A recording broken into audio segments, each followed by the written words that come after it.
साकर तेरी मूर्ति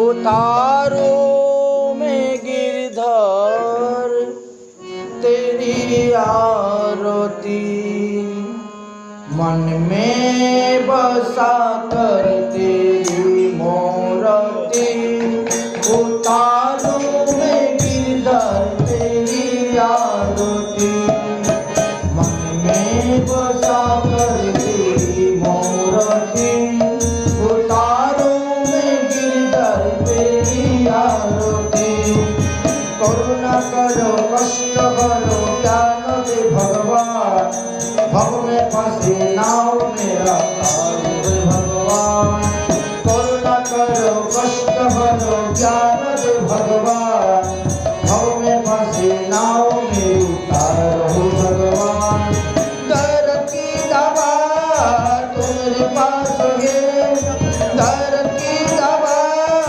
तुम्हारे पास है जिंदगी दया की भीगी मांगती मन में बसा कर तेरी मूर्ति मन में बसा कर तेरी मूर्ति उतारो में गिरधर तेरी आरती उतारो में गिरधर तेरी आरती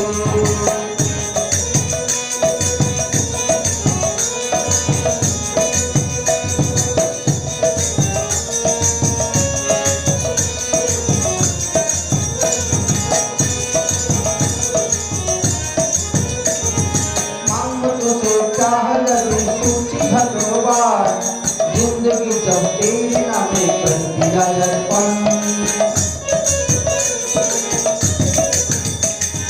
मांगो तुझे चाह मेरी सूची भगवान जिंदगी जब तेरे नामे कर दिया अर्पण सब कुछ तेरा कुछ नहीं मेरा सब कुछ तेरा कुछ नहीं मेरा चिंता है तुझे प्रभु संसार बसा कर तेरी मूर्ति उतारो में गिरधर तेरी आरती हमें बसा कर तेरी मूर्ति उतारो में गिरधर तेरी आरती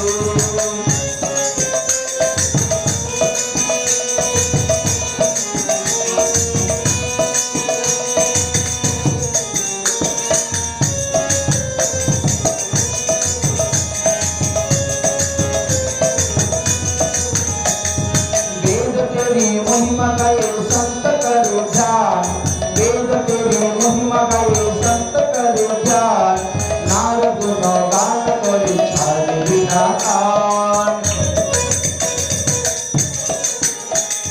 वेद तेरी महिमा गाए संत करे ध्यान नारद गान करे छाड़ बिना कान भक्त तेरी द्वार करते हैं पुकार भक्त तेरी द्वार करते हैं पुकार दास व्यास तेरी गाय आरती मन में बसा कर तेरी मूर्ति उतारो में गिरधर तेरी आरती मन में बसा कर तेरी मूर्ति उतारो में गिरधर तेरी आरती उतारो में गिरधर तेरी आरती उतारो में गिरधर तेरी आरती जैसा प्रसादात भगवते प्रसाद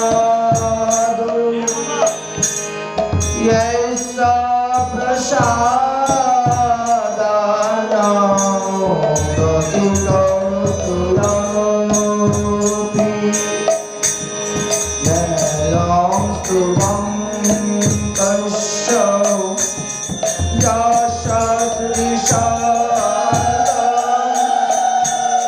वन्दे गुरु श्री चरणारविन्दम्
दशरथ निर्मित हरि हरि भक्ति पराजेश हरि नाम परायणा दुर्भेद वशोभित वा तेषां एकं नमो नमः पञ्चकल्पतरुवश्च कृपासिन्धु भवेम पतितानां पावनेभ्यो वैष्णवेभ्यो नमो नमः जय रूप सनातन भक्त रघुनाथ गोपाल भक्तो दास रघुनाथ जय गोस्वामी हरि चरण वन्दन जाहै विघ्न नाशो अभीष्ट पुराण सकल सत्पति करि नमस्कार कृपा करि चरण धूलि दाओ तीरथे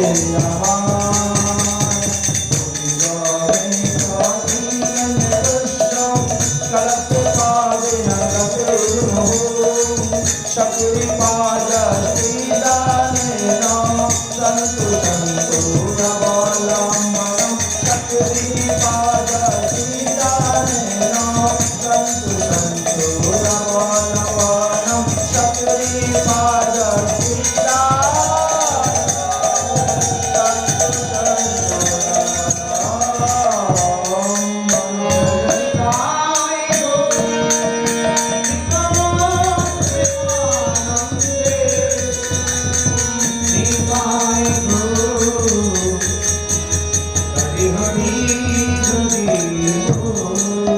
सर्व वेदांत सारी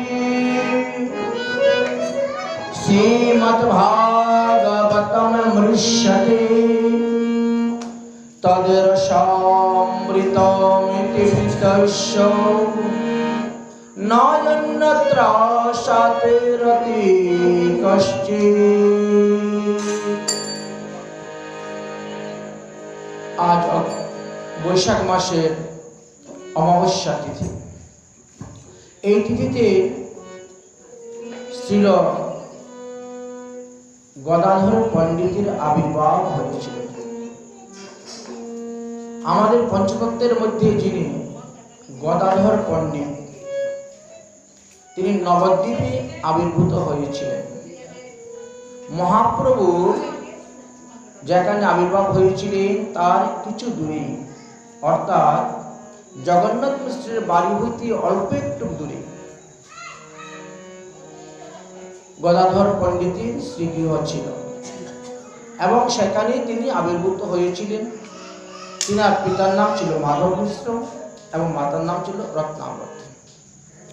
মহাপ্রভু থেকে বেশ কয়েক বছরের ছোট তিনি ছিলেন, তবে মহাপ্রভুর খেলার সঙ্গী রূপে তিনিই থাকতেন। শয়নে ভোজনে গমনে সর্বদাই অবস্থান করতেন। গদাধর পণ্ডিত ছোটবেলা থেকেই খুব শান্তশিষ্ট ছিলেন এবং ভজন প্রিয় ছিলেন, কিন্তু মহাপ্রভু ছোটবেলাতে বিদ্যারসে মগ্ন ছিলেন।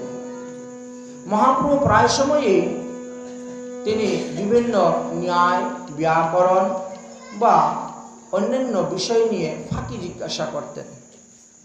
এতে গদাধর পণ্ডিতের মনে একটু দুঃখ হতো, কারণ পরে কেন লোক কৃষ্ণ ভক্তি জানিবারে, তাহাই যদি না হয় তাহলে বিদ্যায় কি করে। এই জন্য মধ্যে মধ্যে গদাধর পণ্ডিতের বড় দুঃখ হতো।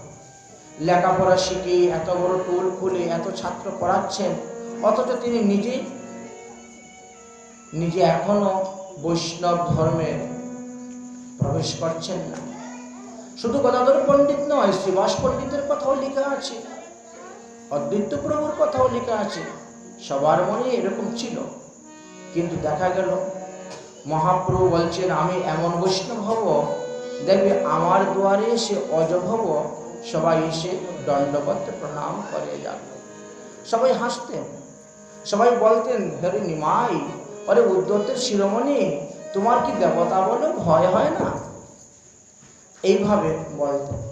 যাই হোক, এই কলিযুগ পাবন অবতার গৌরাঙ্গ মহাপ্রভু বা নিত্যানন্দ প্রভু বা অদ্বৈত প্রভু গদাধর প্রভু শ্রীবাস পণ্ডিত, তাদের কথাও ভাগবতের মধ্যে ঢেকে চলে গেছে, বলে গিয়েছে। ভাগবতে কিছু কিছু কথা আছে প্রকাশ্যভাবে বলে গিয়েছেন, কিছু কিছু কথা আছে ইঙ্গিতের দ্বারা বলে গিয়েছেন। যখন সুখদেব গোস্বামীর হৃদয়ের মধ্যে সে প্রেম বন্যা উচ্চলিত হয়ে উঠত, তখন তিনি ইঙ্গিতের দ্বারাও কিছু কিছু কথা বলে গিয়েছেন। যেমন শ্রীমদ্ ভাগবত মহাপুরাণের একাদশ স্কন্ধে পঞ্চম অধ্যায় 32 নম্বর শ্লোকে আমরা দেখতে পাই, কৃষ্ণ বর্ণা তৃষায় কৃষ্ণ সাঙ্গয় পাঙ্গয় সের পার্ষদম যজ্ঞে সংকীর্তন প্রায় যজন্তি সুমেধসা। বললেন যে কৃষ্ণ বর্ণ নিমি মহারাজ একটি বিশাল যজ্ঞ করেছিলেন। সেই যজ্ঞতে নবযুগেন্দ্র এসে উপস্থিত হয়েছিলেন। এই নবযুগেন্দ্র ছিলেন ঋষভ দেবীর পুত্র। নবযুগেন্দ্র উপস্থিত হওয়ার পরে নিমি মহারাজ 9টি প্রশ্ন নজনকে করেছিলেন। সর্বশেষে করভজনকে প্রশ্ন করেছিলেন যে কলিযুগের মানুষ কি প্রকারে ধর্মকর্ম করবে। তখন বলেছিলেন, এই কলিযুগে যারা সুবুদ্ধিমান মানুষ তারা কৃষ্ণ নাম জপ করবে, কৃষ্ণ নাম কীর্তন করবে, নাম সংকীর্তন রূপ যজ্ঞ করবে। আর অকৃষ্ণ অর্থাৎ কালো বর্ণ নয়, গৌরবর্ণ তনু শ্রী গৌর সুন্দরের উপাসনা করবেন। শুধু গৌর সুন্দর নয়, গৌর সুন্দর সঙ্গে কি আছে? অঙ্গ উপাঙ্গ, অর্থাৎ নিত্যানন্দ প্রভু অদ্বৈত প্রভুর ভজন করবেন, উপাঙ্গ গদাধর পণ্ডিত শ্রীবাস পণ্ডিতেরও ভজন করে যাবেন। এইভাবে বর্ণন করে গিয়েছেন। তাই কৃষ্ণ বর্ণ তৃষার অকৃষ্ণ সাঙ্গ উপাঙ্গ অস্ত্র পার্ষদম যজ্ঞে সংকীর্তন প্রায় যজন্তি সুমেধসা। এই কলিযুগে যারা সুবুদ্ধিমান মানুষ তারাই একমাত্র এই গৌর ভজন করে যাচ্ছেন, হরিভজন করে যাচ্ছেন বা হরি কৃপা লাভ করে যাচ্ছেন। এই পর্যন্ত আমরা দেখতে পেলাম। তাহলে এই গদাধর পণ্ডিত তিনি পঞ্চতত্ত্বের মধ্যে একজন। আমাদের বলা আছে যে পঞ্চতত্ত্বাত্মকং কৃষ্ণ ভক্ত রূপ স্বরূপকম ভক্তায় অবতারাণি ভক্তামি নমামি ভক্ত শক্তিকম। এই 5 জন মিলেই আমাদের পঞ্চতত্ত্ব।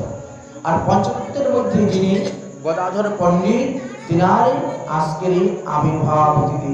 বলো গদাধর পণ্ডিত গোস্বামী পাদ কি, শ্রীল গদাধর পণ্ডিত কি।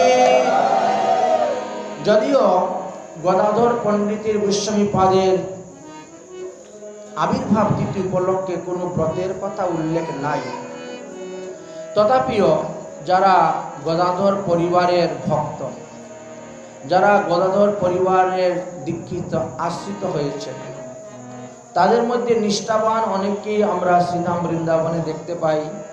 তারা এই দিনটা একাদশীর মতনই ব্রত করে থাকেন। যেহেতু প্রত্যেকের ইষ্টদেব বা প্রত্যেকের পরিবার অনুসারে সেরকম হয়ে থাকে। তো শ্রীধাম বৃন্দাবনে এবং রাধাকুণ্ডে আমার সঙ্গী ছিলেন যুগল কিশোর দাস বাবাজি মহারাজ। আমার কুটিয়ার পাশেই থাকতেন উনি। তো ইনি গদাধর পরিবারের আশ্রিত ছিলেন। তো আমরা একসঙ্গে প্রায় 2000 সাল থেকে ছিলাম, বহুদিন। তো তিনি দেখলাম প্রতি বছরই গদাধর পণ্ডিতের আবির্ভাব তিথি উপলক্ষে তিনি ব্রত থাকতেন। অথচ অন্যান্য যেমন নিত্যানন্দ পরিবার বা অন্যান্য পরিবারে যারা ছিলেন তাদের মধ্যে আর কেউ দেখে যায় না, কিন্তু গদাধর পরিবার ইনি ছিলেন, তিনি ব্রত থাকতেন। এই আজকেও আমাদের রাধাকুণ্ডে গদাধর চৈতন্য মন্দির, রাধাকুণ্ডে যে গদাধর চৈতন্য মন্দির আছে, সেই মন্দিরে দুপুর 12টা পর্যন্ত, তারপর অভিষেক করার পরে এখানে মহাপ্রসাদ বিতরণ, অন্নব্যঞ্জন উৎসব, বিরাট উৎসব আদি হয়ে থাকে। তো যাই হোক, সেটা করা ভালো, অধিকন্ত নদুষায়। যদি কেউ গদাধর পণ্ডিতের আবির্ভাব তিথি উপলক্ষেও ব্রত করেন, এতে কোনো দুঃখ নেই। আমিও একবার করেছিলাম, ওনার সঙ্গে ছিলাম, উনি বলছে তুমিও করো। হ্যাঁ ঠিক আছে, করছি। তখন ওনার সঙ্গে নতুন আমার পরিচয় হয়েছিল। তো এইভাবে প্রাচীন প্রাচীন মহাত্মা ভজনশীল মহাত্মার ক্ষেত্রে এটা দেখা গিয়েছে। তাহলে দেখা গেল যে গদাধর পণ্ডিত কে ছিলেন? গদাধর পণ্ডিত রাধা রানী গদাধর পণ্ডিত রূপে তিনি এসেছিলেন। কেন এসেছিলেন এটা আমরা শ্রীমদ্ ভাগবত মহাপুরাণের দশম স্কন্ধের 21 অধ্যায় যদি আস্বাদন করি তাহলে বুঝতে পারবো সে বেণুগীত সম্পর্কে। বেণুগীতের মধ্যে রাধারানীর যে দুঃখ, যে খুব, সেইটা যদি বর্ণন করা যায় তাহলে বোঝা যাবে রাধারানী বিধাতাকে বলতেছেন, হে বিধাতা তুমি আর আমাকে এইরকম নারী কুলে জন্ম দিও। যে কুলে জন্মগ্রহণ করে আমি গোবিন্দের সেবা করতে পারবো না, সেই কুলে জন্মগ্রহণ করে কি লাভ? বরং আমি যদি বনের একটি হরিণ হয়ে জন্মগ্রহণ করতাম আমার লাভ ছিল। আমি যদি অন্য কোনো গোপী হয়ে, সাধারণ গোপী হয়ে জন্মগ্রহণ করতাম আমি কৃষ্ণকে দর্শন করতে পারতাম। আমি যদি বৃন্দাবনের একটি তীর্ণ লতা হয়ে জন্মগ্রহণ করতাম কৃষ্ণ আস্বাদন করতে পারতাম। আমি যদি গিরিরাজ গোবর্ধনের উপরে একটি পাথর হয়ে জন্মগ্রহণ করতে পারতাম তাও আমার জীবন সার্থক হতো। আমি যদি বৃন্দাবনে একটি বেণু বৃক্ষ হয়ে জন্মগ্রহণ করতাম তথাপিও আমার জীবনে সার্থক ছিল।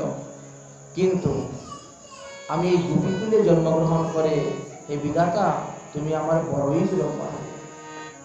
তার মধ্যে আবার 2 কুলে পা দেওয়া হয়েছে, অর্থাৎ শ্বশুরকুল। সেখানে জটিলা কুটিলা এরা সবসময় চোখে চোখে রাখেন। এই ভয়েতে শ্রীমতী রাধারানী গোবিন্দকে ভালোভাবে আস্বাদন করতে পারছেন না। আর গোবিন্দকে আস্বাদন করার জন্যই তিনি এইবার আসলেন পুরুষ দেহ নিয়ে। যদিও নরোত্তম দাস ঠাকুর মহাশয় বা অন্যান্য মহাজন সবাই বলছেন ছাড়িয়া পুরুষ দেহ কবে বা প্রকৃতি হব। আমরা সবাই প্রকৃতি স্বরূপে ভজন করতে হয়। শ্রী গোবিন্দের ভজন করতে গেলে পুরুষ অভিমানে হয় না, নারী অভিমানেই ভজন করতে হয়। গোপীর আনুগত্য স্বীকার করে আমাদের ভজন করতে হয়। গোপীর আনুগত্য বিনা ঐশ্বর্য জ্ঞানে ভজিলেও নাহি পাইবে ব্রজেন্দ্র নন্দনে। তাই ব্রজেন্দ্র নন্দন শ্রীকৃষ্ণকে পেতে গেলে গোপীর আনুগত্য স্বীকার করতে হবে। আর গোপীর আনুগত্য স্বীকার মানে কি? মঞ্জুরি স্বরূপে ভজন, রাগানুগা ভজন। মঞ্জুরি স্বরূপে ভজন, রাগানুগা ভজন আমাদের করতে হবে, তবেই কি ভগবান শ্রীকৃষ্ণকে লাভ করা যাবে। অথচ শ্রীমতী রাধারানী দেখেন এবার পুরুষ দেহ নিয়ে এসেছেন। কেন না নবদ্বীপ দেখে আমাদের প্রত্যেকের সাধক দেহ পুরুষ দেহটাই। যারা মহিলা আছেন তারাও যারা শ্রী গুরুপদ আশ্রয় করেছেন তাদেরকেও নবদ্বীপ ভজন যখন করবেন, পঞ্চতত্ত্বের উপাসনা করতে যাবেন তখন নিজেকে পুরুষ অভিমান নিতে হয়। একজন মহিলাকে তখন চিন্তা করতে হয় আমি একজন 12 বয়সের কিশোর বালক, আমার অঙ্গে রামাবলী আছে, পরনে ধুতি আছে, উত্তরী আছে, 12 সঙ্গে তিলক আছে, কণ্ঠে তুলসীর মালা আছে। সেই ভাব নিয়ে আপনাকে শ্রীবাস পণ্ডিতের উদ্যানে বা শ্রীবাস পণ্ডিতের গৃহে বা মহাপ্রভুর গৃহে বা যুগপীঠ স্মরণে আপনাকে প্রবেশ করতে হবে। না হলে সেখানে কোনো মহিলার তো স্থান নেই। হয়তো কেউ বলতে পারেন তাহলে মা জাহ্নবীর স্থানটা কেমন করে হলো? যেহেতু মা জাহ্নবী হলেন নিত্যানন্দ শক্তি। আমাদের যারা নিত্যানন্দ পরিবার তাদের শুধু খালি মা জাহ্নবী যোগপীঠের মধ্যে আছেন, কিন্তু তিনি পর্দার আড়ালে আছেন। ওখানে তো ছবির মধ্যে পর্দা দেওয়া যাচ্ছে না, দিয়ে বোঝানো যাচ্ছে না, কিন্তু সামনে আছেন কে? রামচন্দ্র কবিরাজ সামনে আছেন, আর পর্দার পিছনে আছেন মা জাহ্নবী ঠাকুরানী। এই জন্য নিত্যানন্দ পরিবারের যারা যোগপীঠ স্মরণ করেন তাদের মা জাহ্নবী ঠাকুরানীর এখানে, কিন্তু অন্যান্য ক্ষেত্রে অন্যান্যদের যোগপীঠে দেখবেন ওখানে রামচন্দ্র কবিরাজের নাম দেওয়া আছে। তাহলে 2টি দেহ নিয়েই আমাদেরকে ভজন করতে হয়, এক হলো পুরুষ দেহ আর এক হলো নারী দেহ। অর্থাৎ এক হলো সাধক দেহ, এক হলো সিদ্ধ দেহ। সাধক দেখে নবদ্বীপে পুরুষ অভিমানে ভজন করতে হবে, আর নারী দেহেতে সিদ্ধ দেহেতে বৃন্দাবনের ভজন করতে হবে। কলিযুগ পাবন অবতার শ্রী শ্রী গৌরাঙ্গ মহাপ্রভু ইনি ভগবান স্বয়ং সাক্ষাৎ শ্রীকৃষ্ণচন্দ্র রূপে এসেছেন, আর রাধারানী গদাধর রূপেই এসেছেন মহাপ্রভু লীলার সহায়তার জন্য। তাই বাল্যকাল হইতেই মহাপ্রভুর সঙ্গে তিনি অবস্থান করতে শুরু করেছেন। লেখাপড়া, উঠা বসা, খাওয়া দাওয়া ইত্যাদি সব কিছু দেখতে দেখতে দেখতে দেখতে মহাপ্রভু এবং গদাধর উভয়ই বড় হলেন।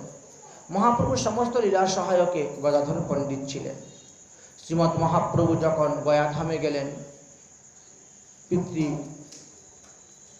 পুরুষ উদ্দেশ্যে বিষ্ণু পাদপদ্মে পিণ্ডিদান করার জন্য, সেখান থেকে যখন দীক্ষা গ্রহণ করে তিনি ফিরে আসলেন।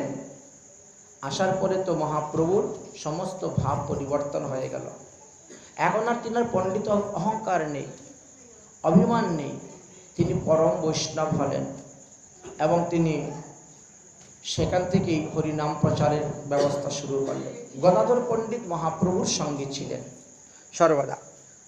আমাদের কাজী উদ্ধার, জগাই মাধাই উদ্ধার বা চাপল গোপাল, দেবানন্দ পণ্ডিত, এই প্রতিটি ক্ষেত্রেই গদাধর পণ্ডিত ছিলেন।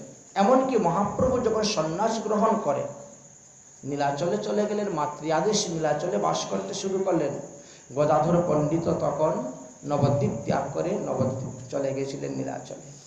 গদাধর পণ্ডিত বিবাহ করেন নাই, আর অন্যান্যরা আমাদের দেখা যায় বিবাহ করেছেন। শ্রীবাস পণ্ডিত বিবাহ করেছেন, অদ্বৈত প্রভু করেছেন, নিত্যানন্দ প্রভু করেছেন, মহাপ্রভু করেছেন, কিন্তু গদাধর পণ্ডিত বিবাহ করেন নাই। তিনি আজীবন ব্রহ্মচর্য পালন করেছিলেন এবং শ্রীক্ষেত্রে গিয়েও তিনি মহাপ্রভুর সেবা করেছেন। মহাপ্রভু চটক পর্বতের পাশ থেকে, এখন যাকে আমরা টুটা গোপীনাথ বলি নীলাচলে, সেই টুটা গোপীনাথ থেকে, মানে ওই সে টুটা শব্দের অর্থ হলো বাগান, ওটা হলো উড়িয়া ভাষা। উড়িয়া ভাষায় টুটাকে বাগান বলা হয়, হ্যাঁ, বা উড়িষ্যা ভাষা যেটা বাগান বলা হয়। সেই বাগান থেকে অল্প মাটির নিচেই গোপীনাথ শ্রী বিগ্রহ পেয়েছিলেন। সেই গোপীনাথ বিগ্রহকে সেবা পূজার ভার দিয়েছিলেন গদাধর পণ্ডিতের উপরে। গদাধর পণ্ডিত ক্ষেত্র সন্ন্যাসী ছিলেন, অর্থাৎ তিনি আর কখনো ক্ষেত্র অর্থাৎ জগন্নাথপুরী ধাম ত্যাগ করে অন্যত্র যাবেন না। যদিও মহাপ্রভু শ্রীধাম বৃন্দাবনে যাওয়ার জন্য রওনা হয়েছিলেন, তখন গদাধর পণ্ডিত মহাপ্রভুকে না জানিয়ে তিনিও লুকিয়ে লুকিয়ে আসতে শুরু করেছিলেন। কিন্তু কটকে আসার পরে মহানদী পার হওয়ার পূর্বেই মহাপ্রভু দেখে ফেললেন, তখন সান্ত্বনা দিয়ে বিদায় দিলেন। কিন্তু সেই বছর মহাপ্রভুকে বৃন্দাবন যাওয়া হলো না। মহাপ্রভু কানাই নাটশালা পর্যন্ত গিয়েছিলেন, সেখান থেকে ফিরে আবার নীলাচলে চলে গিয়েছিলেন। মহাপ্রভু বললেন, গদাধর, তোমাকে সঙ্গে করে নিয়ে যাইনি বলে আমারও বৃন্দাবন যাওয়া হলো না। এইভাবে গদাধর পণ্ডিতের মুখ থেকে মহাপ্রভু ভাগবত কথা শ্রবণ করতেন, শ্রীকৃষ্ণ লীলা শ্রবণ করতেন। শ্রীধাম নবদ্বীপ লীলাতে ঈশ্বর পরিবার একখানা গ্রন্থ রচনা করেছিলেন, কৃষ্ণলীলা অমৃত।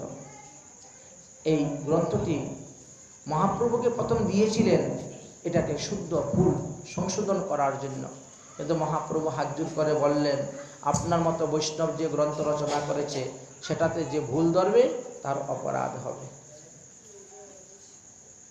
তারপরে গদাধর পণ্ডিতকে শিক্ষা দিলেন সেই গ্রন্থটি। গদাধর পণ্ডিত পড়লেন এবং পরবর্তী সময়ে তিনি নীলাচলে যখন গেলেন, সেখানে গিয়েও তিনি সবসময় এই ভাগবত, শ্রীমদ্ ভাগবত মহাপুরাণ অধ্যয়ন করতেন। মহাপ্রভু বসে গদাধর পণ্ডিতের মুখ থেকে ভাগবত কথা শ্রবণ করতেন। টুটা গোপীনাথে মহাপ্রভুর ভোগ হতো এবং সেখানে গিয়ে প্রসাদাদি গ্রহণ করতেন। যদিও নিত্যানন্দ প্রভুকে মহাপ্রভু নিষেধ করেছিলেন, তোমাকে আর উড়িষ্যায় আসতে হবে না, তুমি গৌড় দেশে থাকো এবং হরিনাম প্রচার করো, কিন্তু প্রেমের টানে নিত্যানন্দ প্রভু মধ্যে মধ্যে চলে যেতেন, লুকিয়ে লুকিয়ে থাকতেন। কোথায় গিয়ে থাকতেন? গদাধর পণ্ডিতের সেই টুটা গোপীনাথে গিয়ে থাকতেন। আর বঙ্গদেশ থেকে সুঘ্রাণযুক্ত চাউল তন্ডুল নিয়ে গিয়েছিলেন। গদাধর পণ্ডিত রান্না করতেছেন আর মহাপ্রভু এদিকে তিনি যাচ্ছেন সমুদ্রে স্নান করার জন্য। প্রসাদের ঘ্রাণ যখন বেরিয়েছে, মহাপ্রভুকে উপস্থিত, কি ব্যাপার, এত সুন্দর প্রসাদের ঘ্রাণ তোমার মন্দির থেকে বেরোচ্ছে, এত সুন্দর অন্নের ঘ্রাণ বেরোচ্ছে, কোথায় পেলেন? তখন নিত্যানন্দ প্রভু সেখান থেকে বেরোলেন, এসে দণ্ডবত প্রণাম করলেন। ও আচ্ছা আচ্ছা, এই জন্য নিত্যানন্দ প্রভু যখন যেতেন ভালো ভালো উত্তম উত্তম তণ্ডুল নিয়ে যেতেন। তো মহাপ্রভু বলছেন, তাহলে তোমাদের এখানে আজকে আমারও নিমন্ত্রণ প্রসাদ পাওয়ার, তোমাদের দুজনের এখানে। সবাই আনন্দিত হয়ে একসঙ্গে বসে প্রসাদ পেয়েছিলেন। গদাধর পণ্ডিত খুব সুন্দর রান্না করতে পারতেন, উত্তম উত্তম দ্রব্য রান্না করে ভোগ দিয়ে মহাপ্রভুকে সেবা করাতেন। এইভাবে গদাধর পণ্ডিত মহাপ্রভুর সেবা করে গিয়েছিলেন। তো আজকে গদাধর পণ্ডিতের জীবনী সম্পর্কে সংক্ষেপে আলোচনা করলাম, কারণ বিগত 4 দিন যাবৎ আমরা বিস্তারিতভাবে গদাধর পণ্ডিতের জীবনী আস্বাদন হয়ে যাচ্ছে। এই জন্য ভক্তদের আরো আকাঙ্ক্ষা অন্যান্য বিষয়ে আস্বাদন করবেন বলে। তাহলে মহাপ্রভুর এই হরিনাম প্রেম বিতরণ করে গেলেন, যে নাম প্রেম আজকে ত্রিজগৎকে ভাসাচ্ছে। মহাপ্রভুর প্রবর্তিত এই হরিনাম আমরা কীর্তন করছি, এবং সেখানে গদাধর পণ্ডিত এই নাম প্রচারের মধ্যে যুক্ত ছিলেন। আমাদের মহাজনগণ বলছেন, হরিনাম মধুর রস পিয়রে মনুয়া, এ সংসার সব ঝूठा। হরিনাম মধুর রস পিয়রে মনুয়া, এ সংসার সব ঝूठा। হরিনাম মধুর রস পিয়রে মনুয়া, এ संसार सब झूठा। ए संसार सब झूठा रे मनुआ, ए संसार सब झूठा। ए संसार सब झूठा रे मनुआ, ए संसार सब झूठा। हरि नाम मधुर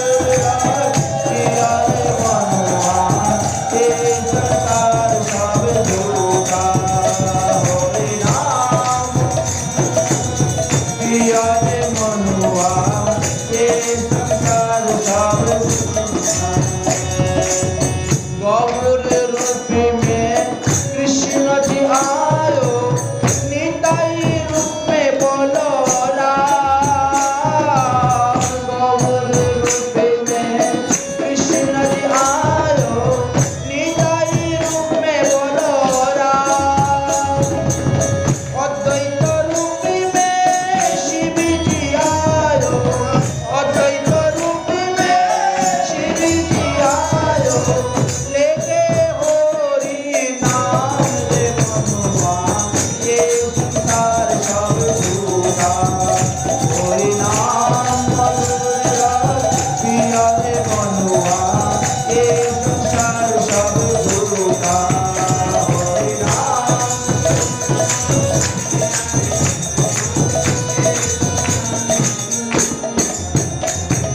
गदाधर रूप में राधा रानी आयो, शिवश रूप में नारद जी।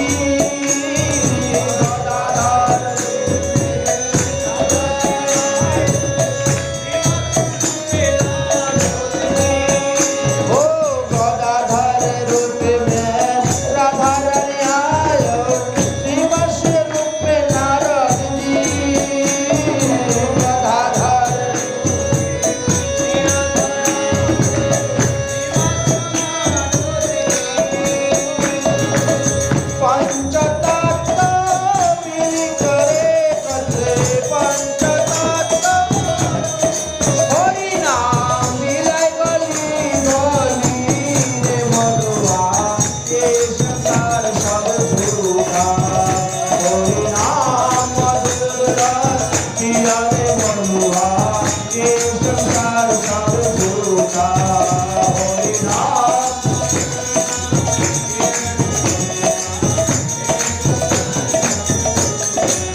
संसार सब झूठा हरि नाम मधुर रस पियो रे मनुआ ये संसार सब झूठा हरि नाम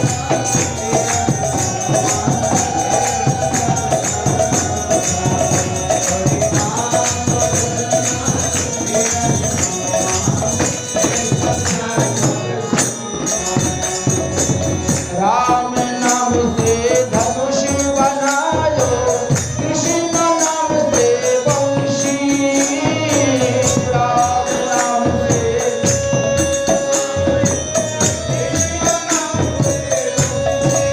ओ राम नाम से धनुष बनायो कृष्ण नाम से वंशी राम नाम से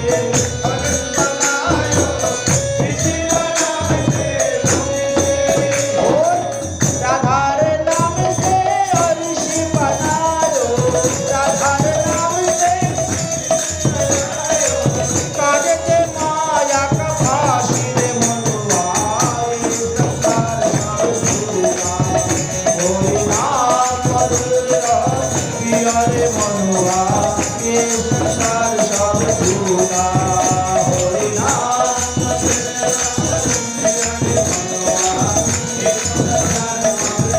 बोलो भगवान मंगल हरि नाम संकीर्तन की उत्तर मुखिया वैष्णव संघ की समागत भक्तवृंद की समागत मातृवृंद की आज के आनंद की गदाधर पंडित आविर्भाव तिथि की जय जय श्री राधेश्याम निताय गौर हरि हरि गदाधर पंडित साक्षाৎ श्रीमती राधारानीর আবির্ভাব আর তিনার গুরুদেব কে ছিলেন পুণ্ডরীক বিদ্যানিধি যে পুণ্ডরীক বিদ্যানিধিকে গৌর গণেশ দীপিকা নামক গ্রন্থে উল্লেখ করা আছে তিনি হলেন বিশ্বভানু মহারাজ সেই বিশ্বভানু মহারাজ তিনি দাপর যুগেতে যেমন রাজার ঠাটভাট ছিল ঠিক তেমনি ভাবে কলিযুগেও সেই রকমই ঠাটভাট ছিল গৃহস্থ বৈষ্ণব হলেও মানে এত সাজাগুজা কেউ করতেন না তিনি যেভাবে ছিলেন তো গদাধর পণ্ডিতের অন্তরঙ্গ প্রিয় বন্ধু ছিলেন মুকুন্দ যদি নবদ্বীপে কোনো বৈষ্ণব প্রবেশ হতো হঠাৎ বাইরে থেকে কোনো বৈষ্ণব এসেছেন তাহলে মুকুন্দ আগে গিয়ে সংবাদ দিতেন চলো গদাধর একজন বৈষ্ণব আসছেন চলো দেখতে বৈষ্ণব দর্শন করা না খুব ভালো কারণ গঙ্গা স্নান করলে পরে গিয়ে আপনি পবিত্র হবেন আর বৈষ্ণব দর্শনে পবিত্র হবেন আরো বিশেষ মাহাত্ম্য কি আপনার গৃহ থেকে যত পদ হেঁটে আপনি যাবেন বৈষ্ণব দর্শন করতে পদে পদে তীর্থ ফলাম যত পাও হাঁটবেন ততটি যজ্ঞের ফল লাভ করা যায় অশ্বমেধ যজ্ঞের লাভ করা যায় এই জন্যই বৈষ্ণব দর্শনের বড় অপূর্ব মহিমার কথা বর্ণনা করেছে এই জন্য দুজন মিলে গল্প করছেন আর যাচ্ছেন কারণ মুকুন্দ দত্তের বাড়িটাও এই চট্টগ্রামেই ছিল এবং তিনার সঙ্গে অনেক আগের থেকেই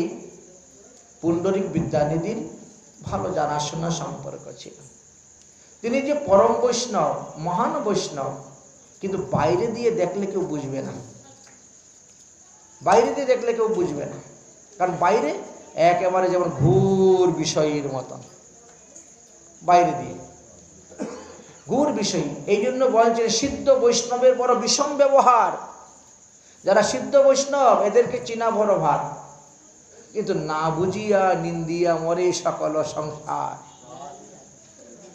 সিদ্ধ বৈষ্ণবের ভাব বোঝা যাবে না গৌর কিশোর শিরোমণি সিদ্ধ বাবা সিদ্ধ গৌর কিশোর শিরোমণি তিনি কত সিদ্ধ গৌর কিশোর দাস বাবাজি মহারাজ শিরোমণি আলাদা ছিলেন গৌর কিশোর দাস বাবাজি মহারাজ তিনি কত বড় সিদ্ধ মহাত্মা কিন্তু তিনার কাছে যখন দীক্ষা নেওয়ার জন্য লোক গেল তিনি বলছেন, বাবা আমি তো দীক্ষা দিই না, আর আমি দীক্ষা দিব না, এটা আমার একটা প্রতিজ্ঞা। কারণ আমি তো নিজের পাপ নিজেই বহন করে শেষ করতে পারছি না, নিজের প্রারব্ধ কোনো ভোগ করে শেষ করতে পারছি না, আমি আবার অন্যের প্রারব্ধ কোনো মাথায় নিব কেন? শিষ্য করা মানে কি? শিষ্যের পাপ গুরুকে বহন করা। শিষ্য যদি পাপ করে সেই পাপ গুরুকে বহন করতে হয়। এই জন্য তিনি বলছেন, না আমি কখনো কাউকে দীক্ষা দিব না। কিন্তু এমন এক ব্যক্তি যিনি একেবারে নাচর বান্দা, তিনি বলছেন আপনি আমাকে দীক্ষা দিতেই হবে, যদি আপনি দীক্ষা না দেন আমাকে, আমি কালকে আত্মহত্যা করব। আচ্ছা, নিষ্ঠাটা কোথায় দেখেছেন? কোন জায়গায় গিয়ে পৌঁছেছে? আমি কালকে সকালবেলা আসব, আপনাকে দীক্ষা দিতেই হবে, যদি না দেন তাহলে আমি আত্মহত্যা করব। আর ওনার মনে হলো আমি দীক্ষা দিব না। এবার সিদ্ধ বৈষ্ণব ঠাকুর কি করবেন? বড় আশ্চর্য কথা। শোনা যায় যে উনি না কি সে পর্যন্ত বেশ্যার শরণাপন্ন নিলেন। অগো তুমি আমার একটু উপকার করতে পারবে? আচ্ছা বলো বাবা, কি উপকার করব? এই কালকে সকালবেলা তুমি আমার গলা ধরবে, আমি তোমার গলা ধরে বাজারটা একটু ঘুরে আসবো, বাস এইটুকু। তুমি আমার এইটুকু উপকার করো, তার পরিশ্রম বাবদ যা তোমার খরচা আমি দিয়ে দিব। যখন দেখতেছেন ওই ব্যক্তি দীক্ষা নেওয়ার জন্য আসতেছে, চলো এবার বেরো, সঙ্গে সঙ্গে বেশ্যার গলায় ধরে হাঁটতে শুরু করে, ষষ্ঠী নষ্টি করতে হাঁটতেছেন। দেখার পরে তো মাথা কারো সর্বনাশ, এই আমি কোথায় যাচ্ছিলাম রে দীক্ষা নিতে রে? বাবাজি মহারাজ তো দিকে বেশ্যার সঙ্গ করে, বাস নিজের থেকে কেটে পড়ে গেল। আর দীক্ষা নিতে হলো না, আত্মহত্যা করতে হলো না। সিদ্ধ জগন্নাথ দাস বাবাজির জীবনীতে শোনা যায়, ইনি যখন সিদ্ধ মহাত্মা হয়ে গেছে শুনে লোকে বড় ভিড় করে, লোক আসে, এটা চায় সেটা চায় অমুক চায়। তিনি কি করছেন? বাজার থেকে কতগুলো মরা পুঁটি মাছ কিনে নিয়ে আসতেন, এনে ঘরের পাশে লুকিয়ে রেখে দিতেন। যেই কেউ আসলো দেখলেন, বসে বসে মাছগুলোকে টিপতেন, মরা মাছগুলোকে। এই সর্বনাশ, এই বাবাজি মৎস্য পূজন করে, সর্বনাশ, শেষ পালা। কেউ আর আসে না ওনার কাছে, উনি নিশ্চিন্ত মনে ভজন করছেন। শ্রীধাম বৃন্দাবনে এরকম বহু বহু মহাত্মা আছেন। আপনারা যখন 84 কোষ ব্রজমণ্ডল পরিক্রমা করতে যাবেন তখন দেখতে পাবেন একটি জায়গার নাম আছে শামডাক। গিরিরাজ গোবর্ধন পার হওয়ার পরে শামডাক পাওয়া যায়। পুষ্টির লুটা থেকে একটা রাস্তা গিয়েছে, ওই রাস্তায় যেতে হয় শামডাক। সেখানে দুইজন মহাত্মা বাস করতেন, দুই মহাত্মা বাস করতেন একটা ছোট্ট ঝুপড়ির মধ্যে বানিয়ে। ওখানে গোয়াল পুকুর আছে। তো এক বড় শেঠ দিল্লি থেকে এসেছেন গিরিরাজ পরিক্রমা করতে করতে এসে তিনি যখন দেখলেন এই সাধুরা এত কষ্ট পাচ্ছে, মহারাজ আমি আপনাদের জন্য 2টা কুটিয়া বানিয়ে দিয়ে দিব। আচ্ছা ঠিক আছে, বানিয়ে দাও। উনি চলে গেছেন গোবর্ধনে, গিয়ে রড সিমেন্ট বালু ইট একেবারে বুঝাই করে আসতে শুরু হয়েছে। আরেক সাধু বলছে, তোর কি মাথা খারাপ হয়েছে রে ভাই? এখন ঝুপড়ি করে আছি, শান্তি মতে ভজন করতেছি, যখন পাক্কা দালান কোটা হয়ে যাবে তখন তালা মেরে ঘরে যেতে হবে। আর চোর ডাকাইতের নজরটাও বেশি পড়ে উত্তর। এখন তো কিছু নেই, কেউ আসে না। ওই বিষয়ে থাকিলে কৃষ্ণ প্রেম হবে না, তখন ঘরের প্রতি একটা মায়া এসে যাবে, ঘরের প্রতি একটা মায়া এসে যাবে, একটা মমতা এসে যাবে, একটা আসক্তি এসে যাবে। আর ওইভাবে হলে আর ভজন হবে না। বলে তাহলে কি করা যায়? বলে তুমি আমাকে না বলে তুমি হাঁ করলে কেন শেঠজিকে? এখন শেঠজি তো হাঁ শুনে তো উনি সবাই তো চায় সাধু সেবা করতে, কারণ দানেতে দুর্গতি খণ্ডে। আমাদের যে অর্থ আছে, অর্থ যদি আমরা সাধুগুরু বৈষ্ণব সেবায় ব্যবহার করতে পারি, ভগবত সেবায় ব্যবহার করতে পারি, তাহলে এই অর্থ থেকে কোনো প্রকার অনর্থ আমাদের উৎপন্ন হবে না। এই জন্য সবাই চায় অর্থকে ভগবত সেবায় লাগাবে। ভগবত সেবায় লাগালে কি হবে? বলে ব্ল্যাক মানি হোয়াইট মানি হয়ে যায়। হ্যাঁ, ভগবানের সেবায় লাগালে পরে যে দুর্গতি খণ্ড হয়ে যায়। দানেতে দুর্গতি খণ্ডে, নামে খণ্ডে পাপ, আর সদ্গুরুর উপদেশে খণ্ডে জীবের কুস্বভাব। এখন তুমি আমাকে না বলে তুমি কেন বাবা বলতে গেলে, হাঁ করলে? বলে এখন কি করা যাবে? বলে এক কাজ করো, দুজনে দুটা জলের বোতল নাও, পেপসির বোতল আছে না, হ্যাঁ, দুটার মধ্যে জল ভরো আর মদ খাওয়ার অভিনয় করো। দুজনে একজনে আরেকজনে ওই জল কিন্তু খাচ্ছে জল, কিন্তু অভিনয়টা করতেছে যেমন মদ খেয়ে হালুডুলু করে যাচ্ছে, একে অন্যকে গালি দিচ্ছে। শেঠজি যখন সমস্ত জিনিস নিয়ে আসলো, ওরে বাবা রে, এ আমি কার জন্য ঘর বানিয়ে দিতে যাচ্ছিলাম, কাকে কুটি বানিয়ে দিতে যাচ্ছিলাম, এরা দেখি ঘুর মাতাল, দেখে চলে গেল, মালপত্র ফেরত নিয়ে চলে গেল। এই জন্য বলছেন সিদ্ধ বৈষ্ণবের বড় বিষম ব্যবহার। দেখো ভিখু ঋষি কত বড় মহাত্মা, যিনি দিনরাত ভগবানের ভজন করতেছেন, সাধন করতেছেন, আর তিনার উপরে যখন পরীক্ষার ভার হলো, ব্রহ্মা বিষ্ণু মহেশ্বর তিনজনের মধ্যে কে বড়, পরীক্ষা করতে গিয়ে তিনি ভগবান বিষ্ণুর বক্ষে লাথি মেরে দিলেন। বড় আশ্চর্য কথা। এই জন্য সিদ্ধ বৈষ্ণবের ব্যবহার চেনা যায় না। পুণ্ডরিক বিদ্যানিধিও সেই রকম ছিলেন। তিনাকে দেখে বাইরে থেকে কেউ বুঝতে পারবে না তিনি যে এত বড় মহান বৈষ্ণব, দেখলে মনে হবে একেবারে ঘুর বিষয়। অন্যের কথা কি বলবো, সাধারণ গদাধর পণ্ডিতের মনের মধ্যে হয়ে গিয়েছিল। যখন তিনি গেলেন মুকুন্দের সঙ্গে, গিয়ে দেখলেন দরজা বন্ধ, ভিতরে হরিকথা হচ্ছে। আস্তে আস্তে দরজাটা ফাঁক করে ভিতরে ঢুকলেন, দণ্ডবত প্রণাম করে বসে গেলেন, হরিকথা শ্রবণ করতেছেন। কিন্তু হরিকথাতে রুচি আসছে না কেন? বলে আগে হলো দর্শনধারী, তারপরে হলো গুণ বিচারী। আমরা আগে দর্শনধারীটা দেখি, যার মুখে হরিকথা শ্রবণ করব তার আগে ভাব বা তার ঠাটপাট ইত্যাদি আমরা দর্শন করে থাকি, মনে হচ্ছে কৃষ্ণ কথাই। কিন্তু গদাধর পণ্ডিতের ভালো লাগলো না কেন? তিনার এই ব্যবহার দেখে, সোনার আংটি হাতের মধ্যে, সোনার চেইন গলার মধ্যে, বুঝেছেন, হাতে ঘড়ি, লম্বা লম্বা চুল, কুকরানো কুকরানো চুল, চিরুনি মারা, সুগন্ধি সেন্ট গায়ের মধ্যে, শরীরে ঘ্রাণ, আবার পান খাচ্ছেন, পানের ফেলার পিকদানিও আছে, স্বর্ণের পিকদানি, বুঝেছেন, পানের ইত্যাদি দেখে তিনি আবার কেমন বৈষ্ণব। এই যে এসে গেল অপরাধ।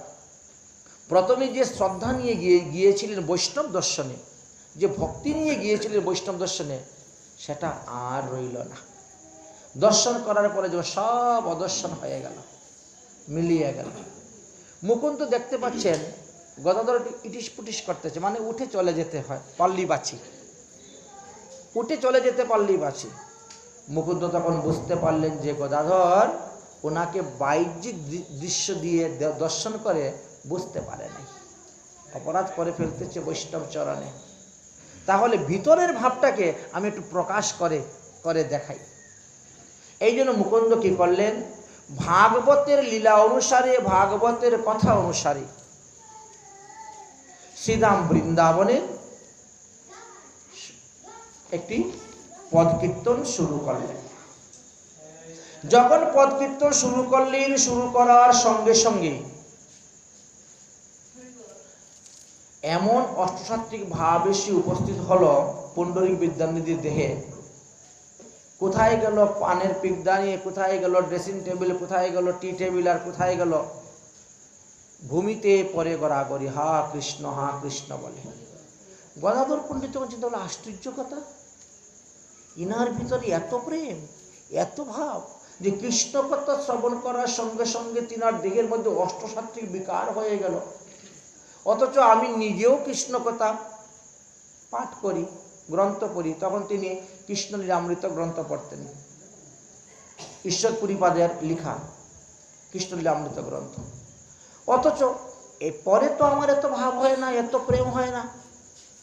আর রাধা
নন্দিনী শ্রীমতী রাধারানী হলেন এই কলিযুগে গদাধর পণ্ডিত। মহাপ্রভুর সেবার সহায়তা করার জন্য তিনি নীলাচলে উপস্থিত হলেন। সেই সময় নীলাচল ধামেতে এক বিরাট বড় পণ্ডিত গিয়ে উপস্থিত হয়েছিলেন, যার নাম ছিল বল্লভাচার্য। আজবদি বল্লভাচার্য সম্প্রদায় আছেন। বল্লভাচার্য তিনিও ভাগবতের একখানা টিকা লিখেছিলেন। তিনি টিকা লিখেছিলেন, কিন্তু তিনি শ্রীধর স্বামীর টিকার মধ্যে বহু ভুল ধরেছিলেন, যার ফলে মহাপ্রভু তিনার মুখ থেকে ভাগবত কথা শ্রবণ করতে রাজি নয়। মহাপ্রভুকে যদি কেউ ভগবানের লীলা কথা শ্রবণ করাতে যায়, কেউ যদি কোনো বিষয় নিয়ে কোনো কবিতা রচনা করে, কোনো গ্রন্থ রচনা করে, তাহলে আগে স্বরূপ দামোদরকে শোনাতে হবে। স্বরূপ দামোদর শোনার পরে দেখবেন এখানে সিদ্ধান্ত বিরোধ কিছু আছে কিনা, রসবাস কিছু আছে কিনা, তারপরে সেটা মহাপ্রভুকে দেওয়া হতো, না হলে না। তো তিনি আগে শুনে নিয়েছেন যে ইনি শ্রীধর স্বামীর টিকাতে ভুল ধরেছেন। তিনি শ্রীধর স্বামীকে মানেন না। মহাপ্রভু বললেন, যে স্বামী মানে না সে তো বিশ্বাতে গণন, অতএব তার মুখে কি আর হরিকথা শ্রবণ করো। কিন্তু গদাধর পণ্ডিত পড়ে গেলেন বিপদে। এত বড় একজন ব্রাহ্মণ, তিনি গদাধর পণ্ডিতকে গিয়ে বললেন, গদাধর, আমি একখানা গ্রন্থ রচনা করেছিলাম, গ্রন্থটি যদি এখানে যদি আমি পাঠ না করি তাহলে আমি বড় লজ্জা পাব, আমার বড় অপমান হবে, আমার মৃত্যু সমতুল্য উপস্থিত হবে, অন্ততপক্ষে তুমি তো আমার গ্রন্থটি শ্রবণ করো। গদাধর পণ্ডিত পড়েছেন বিপদে, কি করবেন? তখন তিনি বল্লভাচার্যের সেই গ্রন্থ শ্রবণ করতে বসতেন, কিন্তু ভয় মনে, মহাপ্রভু যদি শুনতে পান, জানতে পান, তাহলে তো আমাকে হয়তো ত্যাগ করে দিতে পারেন, এই ভয়টি ছিল মনে। কিন্তু তিনি উভয় সংকটের মধ্যে পড়েছিলেন। একদিকে না শুনলে ব্রাহ্মণকে অবমাননা, আর শুনলে মহাপ্রভুকে অবমাননা হচ্ছে। উভয় সংকটের মধ্যে পরে তিনি শ্রবণ করতে রাজি হয়েছিলেন। সব বৈষ্ণবরাই বলছেন, হ্যাঁ খুব ভালো, খুব সুন্দর পাঠ হচ্ছে, উত্তম পাঠ হচ্ছে, ভালো পাঠ হচ্ছে, কিন্তু সিদ্ধান্তটা জানেন কজনে? মহাপ্রভুর কাছে যখন সেই সংবাদ গিয়ে পৌঁছিল, তখন একদিন সার্বভৌমাচার্য আদি সবাইকে সঙ্গে করে নিয়ে গিয়ে উপস্থিত হয়েছিলেন বল্লভাচার্য। মহাপ্রভু তখন বল্লভাচার্যকে বুঝাইলেন, বললেন, বলার পরে তিনি সেটা অবনত মস্তকে স্বীকার করে নিলেন এবং তিনি গদাধর পণ্ডিতের কাছ থেকে দীক্ষা গ্রহণ করলেন। এই বল্লভাচার্য গদাধর পণ্ডিতের প্রধান শিষ্য ছিলেন। দীক্ষা গ্রহণ করলেন। বহুদিন যাবৎ তিনি নীলাচলে বাস করলেন, কিন্তু মহাপ্রভু তিনাকে গৌড়ীয় বৈষ্ণবের কোনো আচার্য পদে স্থান দিলেন না। মহাপ্রভু নীলাচল থেকে তিনি বিভিন্ন জনকে উপাধি দিয়ে শ্রীধাম বৃন্দাবনে আচার্য পদে বসাচ্ছেন। গোপাল ভট্ট গোস্বামী পাদ যখন শ্রীধাম বৃন্দাবনে গেলেন, মহাপ্রভু নীলাচল থেকে ওনার জন্য পাঠিয়ে দিলেন একখানা পিড়ি, একখানা উত্তরী, মহাপ্রভুর প্রসাদী বস্ত্র পাঠালেন। কিন্তু সেখানে যাওয়া পর্যন্ত বল্লভাচার্যকে কিছু দিলেন না মহাপ্রভুর প্রসাদী। এমনকি গৌড়ীয় বৈষ্ণবের কোনো মঠ, কোনো মন্দিরে, কোনো সংস্থা, কোনো সংগঠনের কোনো আচার্য পদেও তাকে বসালেন না। মহাপ্রভু অপ্রকটের পর এই বল্লভাচার্য কি করলেন? তিনি তখন পুনরায় গিয়ে শ্রী সম্প্রদায়ের কাছ থেকে দীক্ষা গ্রহণ করলেন। গদাধর পণ্ডিতের কাছ থেকে দীক্ষা গ্রহণ করে গিয়ে আবার শ্রী সম্প্রদায়ের কাছ থেকে দীক্ষা গ্রহণ করেছেন। কেন? আচার্য পদ লাভ করার আশায়। একদিকে দেখেন আমাদের মহাজনগণ প্রতিষ্ঠার ভয়ে পালিয়ে যান, আর মানুষ প্রতিষ্ঠা চায় না। মাধবেন্দ্র পুরীর জীবনী পড়লে পরে দেখা যায় ক্ষীরচূড়া গোপীনাথের এখানে যে ঘটনাটা ঘটেছিল, রাত্রিবেলায় পালিয়েছে। সকালবেলা হতে না হতে লোকের ভিড় হয়ে যাবে, বাবা এত বড় ভক্ত যার জন্য স্বয়ং গোপীনাথ ক্ষীরচুরি করে। প্রতিষ্ঠার ভয়ে পুরী গেলান পলাইয়া। আর প্রতিষ্ঠার জন্য দেখেন সদ্গুরু সৎ সম্প্রদায় ত্যাগ করে গিয়ে তারপরে তিনি আবার দীক্ষা গ্রহণ করতেছেন শ্রী সম্প্রদায়ের কাছ থেকে। শ্রী সম্প্রদায় তিনাকে উত্তম আসন দিয়ে দিলেন, আচার্য পদ দিলেন। আচার্য পদ পেয়ে কিছুদিন সেখানে অবস্থান করার পরে তিনি যখন দেখলেন গদাধর পণ্ডিত অন্তর্ধান হয়ে গেলেন, মহাপ্রভু আগে অন্তর্ধান হয়ে গেছে, বাস তখন তিনি নিজেই একটি নতুন সম্প্রদায় করে নিলেন, বল্লভাচার্য মহাপ্রভু সম্প্রদায়। মহাপ্রভুর নামটাকে আবার ওনার সঙ্গে লাগিয়ে দিয়েছেন। আমরা যেমন বলি কলিযুগ পাবন অবতার গৌরাঙ্গ মহাপ্রভু, তারা বলে বল্লভাচার্য মহাপ্রভু। কিন্তু তিলকটা কিন্তু এখনো গদাধর পরিবারের মতনই করেন। যদিও শ্রী সম্প্রদায়ের তিলক আর আমাদের গদাধর পরিবারের তিলক প্রায় একই রকম, মোটামুটি একই রকম, একটু খালি পার্থক্য হয় ঘুরানোর ক্ষেত্রে। এই জায়গাটাকে কেউ সোজা করে ঘুরাচ্ছে, কেউ পায়ের নপুরের মতন করে ঘুরাচ্ছেন, কেউ বা নাকের 3 ভাগের 1 ভাগ পর্যন্ত নিচ্ছেন, কেউ বা নাকের ডগা পর্যন্ত নিচ্ছেন। এর মধ্যে কয়েকটি ভাগ হয়ে গেছে। যেমন বক্রেশ্বর পণ্ডিতের পরিবার যারা, তারা কিন্তু নাকের ডগার মধ্যে আবার একটা ফুটা দিবে। তিলকটা গদাধর পরিবারের মতনই করবেন, কিন্তু এখানে একটা বিন্দু দিবেন। তো যাই হোক, গদাধর পণ্ডিতের চরণাশ্রিত শিষ্য হওয়া সত্ত্বেও তিনি প্রতিষ্ঠার জন্য শ্রী সম্প্রদায় থেকে দীক্ষা নিলেন এবং বল্লভাচার্য সম্প্রদায় নামে তিনি প্রতিষ্ঠা। তিনারই পুত্র ছিল বিঠ্ঠল,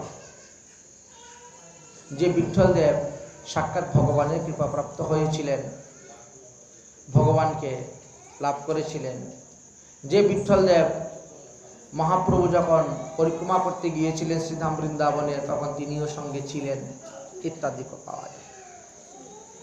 তাহলে দেখা গেল যে আমাদেরকে শাস্ত্রে বলছে সদ্গুরু ত্যাগ করা নিষিদ্ধ। সৎ সম্প্রদায়ের অন্তর্ভুক্ত সদ্গুরুকে যদি কেউ ত্যাগ করে তার সেখানে অপরাধ হয়। বাহ্যিক দৃষ্টি দিয়ে আমরা যদিও দেখতে না পাই, কিন্তু আধ্যাত্মিক দৃষ্টি দিয়ে তার বিরাট ক্ষতি হয় সাধন ভজনে। অতঃপর পুণ্ডরিক বিদ্যানিধি তিনি আবার বাংলাদেশে চলে আসলেন। একবার গদাধর পণ্ডিতের জীবনীতে জানা যায় যে তিনি মহাপ্রভুকে বললেন যে আগে যখন আমি দীক্ষা মন্ত্র জপ করতাম, গুরু মন্ত্র, তখন আমি না মন্ত্রের অধিষ্ঠাত্রী দেবতাকে দর্শন পাতাম জপ করার সময়, কিন্তু এখন মন্ত্রের অধিষ্ঠাত্রী দেবতাকে দর্শন করতে পারি না।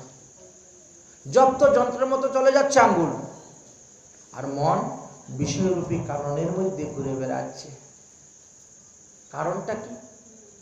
মহাপ্রভু বললেন, হয়তো তুমি কখনো তোমার দীক্ষা মন্ত্র জুড়ে জুড়ে উচ্চারণ করেছিলে, আর এই যে নয়, তোমার মন্ত্র শক্তি নষ্ট হয়ে গিয়েছে। দীক্ষা মন্ত্র কখনো জুড়ে উচ্চারণ করতে নাই, এতে মন্ত্র শক্তি নষ্ট হয়ে যায়। তাহলে কি করতে হবে আমাকে? না, তোমাকে পুনরায় আবার দীক্ষা গ্রহণ করতে হবে। গদাধর পণ্ডিত তখন মহাপ্রভু বলছে, তাহলে আপনি আমাকে দিয়ে দেন আরেকবার। মহাপ্রভু বলছেন যে হবে না, সম্প্রদায়ের অন্তর্ভুক্ত সদ্গুরুদেব তোমার, এবং তিনি এখনো জীবিত আছেন। এই অবস্থায় তোমাকে দ্বিতীয়বার দীক্ষা দেওয়ার অধিকার আমার নাই। তুমি অপেক্ষা করো, অল্প কিছুদিনের মধ্যেই তিনি আসবেন। এবং তিনার কাছ থেকে পুনরায় আবার দীক্ষা গ্রহণ করবে। পণ্ডিত বিদ্যানিধি সেই বছর রথযাত্রা দর্শন করার জন্য, মহাপ্রভুকে দর্শন করার জন্য গিয়েছিলেন এবং গদাধর পণ্ডিত পুনরায় আবার সেখানে দীক্ষা গ্রহণ করেছিলেন। এই জন্য মহাপ্রভুর মত, মহাপ্রভুর পথ বড় সুন্দর। এই যে আমরা বর্ষানাথে যাই, বর্ষানাথে বর্তমানে যারা পূজারী আছেন এরা সবাই গদাধর পরিবারের শিষ্য। গদাধর পণ্ডিতের একজন প্রধান শিষ্য ছিলেন, নাম ছিল তার নারায়ণ ভট্ট। তিনি পরবর্তী সময়ে নারায়ণ দাস বাবাজি হয়েছিলেন। আমরা কুশল বিহারী মন্দির থেকে রাধারানীর মন্দিরে যাওয়ার সময় একটা ছোট্ট একটা বৃক্ষ দেখতে পাই, পিলু বৃক্ষ। এই পিলু বৃক্ষের নিচেতে শ্রীমতী রাধারানী প্রকট হয়ে নারায়ণ ভট্ট গোস্বামীকে তখন বলেছিলেন যে হ্যাঁ যাও বাবাজি, তুমি কি বিবাহ করো, তোমার বংশধরের কাছ থেকে আমার সেবা চলবে পরম্পরা অনুসারে। তিনি বললেন যে আমি তো সংসার ত্যাগ করে বাবাজি হয়ে চলে এসেছি, আমি আবার বিবাহ করলে লোকে কি বলবে না বলবে, কারণ সাধুর অল্প দুঃসর্ব লোকে গায়, শুভ্র বর্ণে শুভ্র বস্ত্রে মহি যেন কভু না লুকায়। কিন্তু রাধারানীর আদেশ অনুসারে তিনি বিবাহ করলেন। বিবাহ করার পরে 5-7 বছর গত হয়ে গেল, কোনো সন্তানাদি হচ্ছেই না। তারপরে তিনি দ্বিতীয় বিবাহ করেছিলেন। আর দ্বিতীয় বিবাহ করার পরে তারপরে দেখা যায় 2 স্ত্রীর গর্ভেই তিনার সন্তান হয়েছিল এবং সেই সন্তানেরাই এরা 6 মাস পালন করেন, ওরা 6 মাস পালন করেন, আর এইভাবে চলছে শ্রীমতী রাধারানীর সেবা পূজা বৃন্দাবনে। এইভাবে অপূর্ব সুন্দরভাবে গদাধর পরিবারের শিষ্য এবং গদাধর পরিবারের পরম্পরা অনুসারেই সেখানে চলছে। এরা সবাই রাধারানীর সেবা পূজা করে যাচ্ছে। এই শ্রীমতী রাধারানীর মনে যে দুঃখ ছিল, যে খেদ ছিল, আমার নরোত্তম দাস ঠাকুর মহাশয় খুব সুন্দরভাবে একটি পদ রচনা করেছিলেন, এ দহে নাগর ঘরে শুনহি মুরলীধর। এটা কিন্তু বেণুগীতের অংশ, বেণুগীতের অংশ।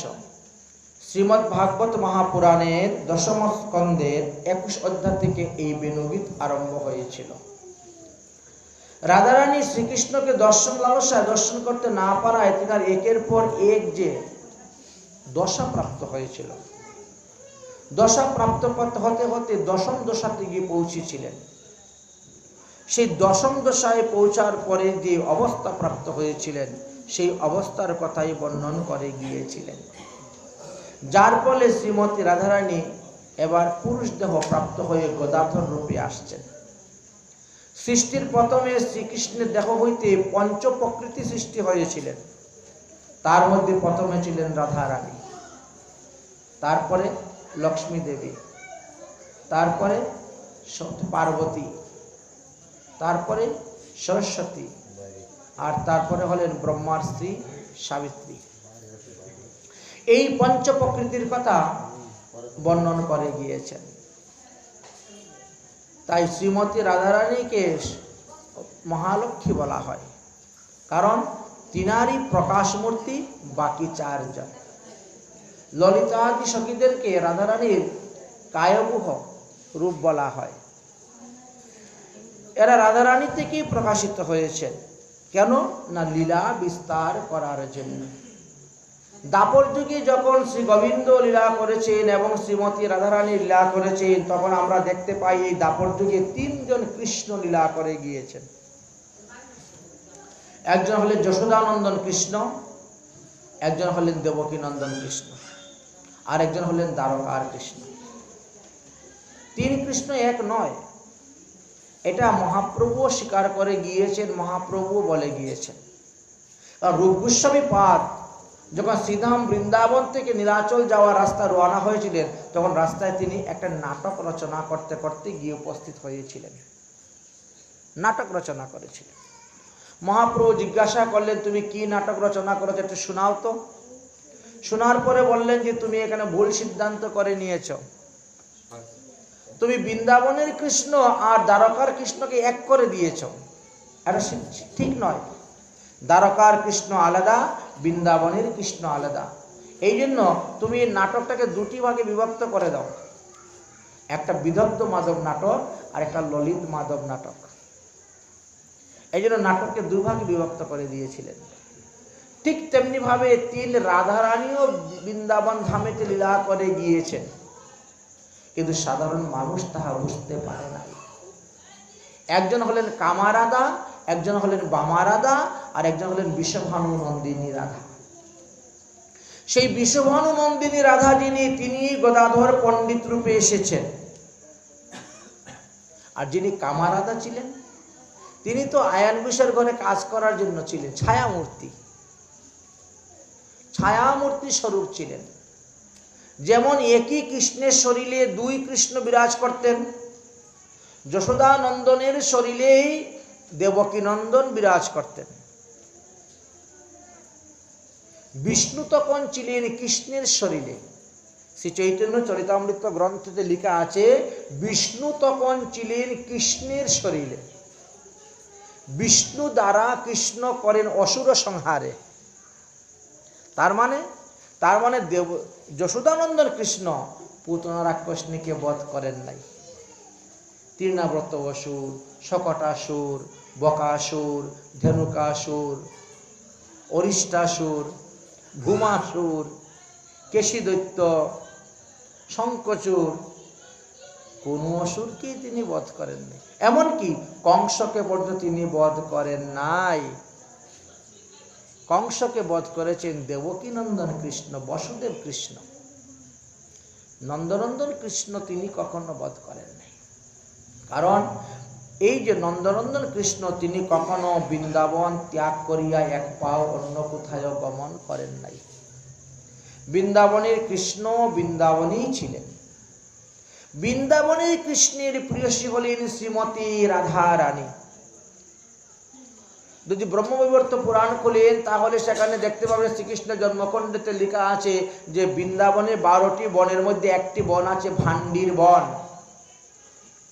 সেই ভান্ডির বনের মধ্যে একটি বট গাছ আছে যার নাম ভান্ডির বট।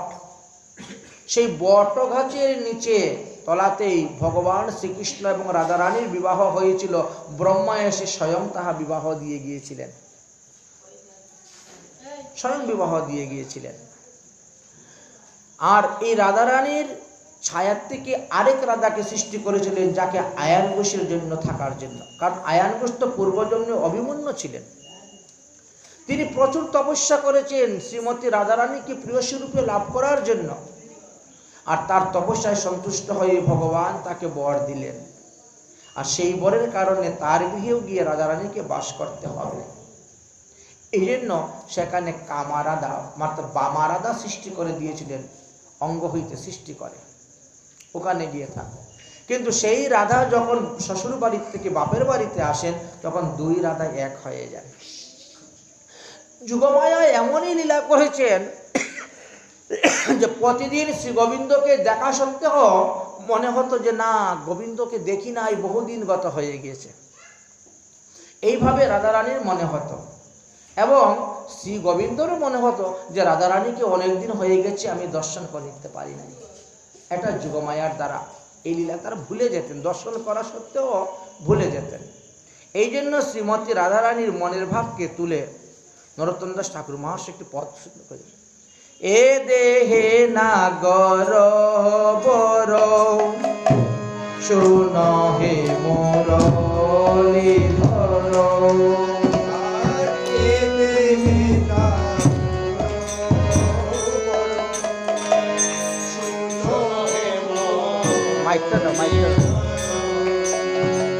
নিবেদন করি তুহা পাই,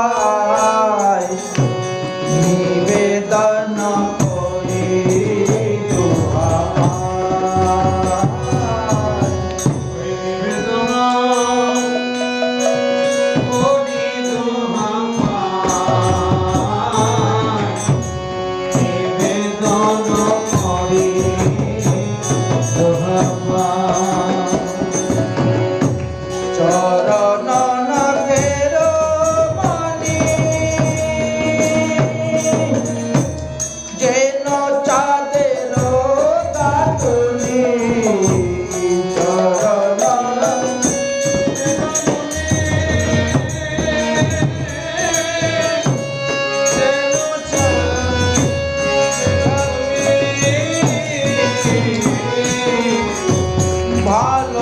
শুভে তোমার গলায়, ভালো শুভে তোমার গলায়, ভালো শুভে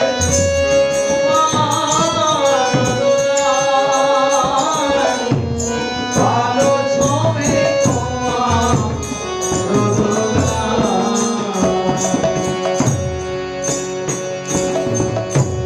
শ্রীদাম সুদাম সঙ্গে যখন বনে যাও রঙ্গে, শ্রীদাম সুদাম সঙ্গে যখন বনে যাও রঙ্গে, তখন আমি দুয়ারে দাঁড়াই,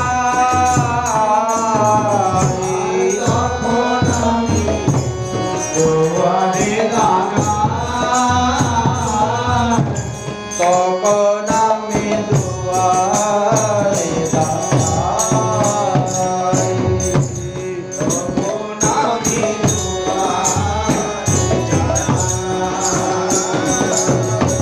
মনে করি সঙ্গে যাই, গুরুজনার ভয় পাই, মনে করি সঙ্গে যাই,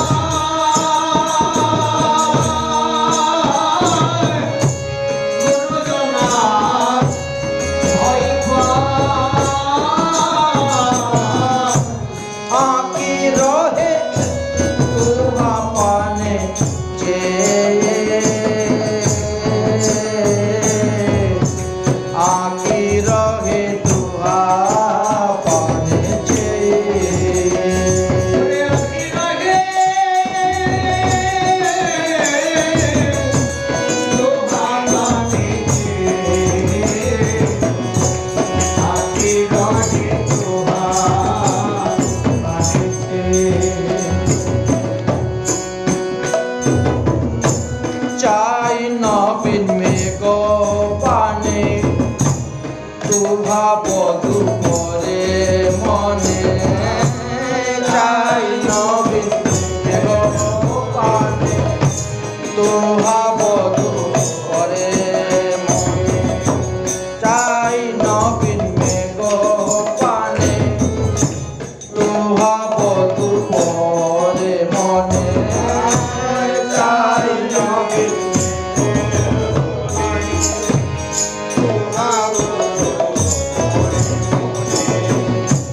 এলাইলে কেশ নাহি বাঁধি,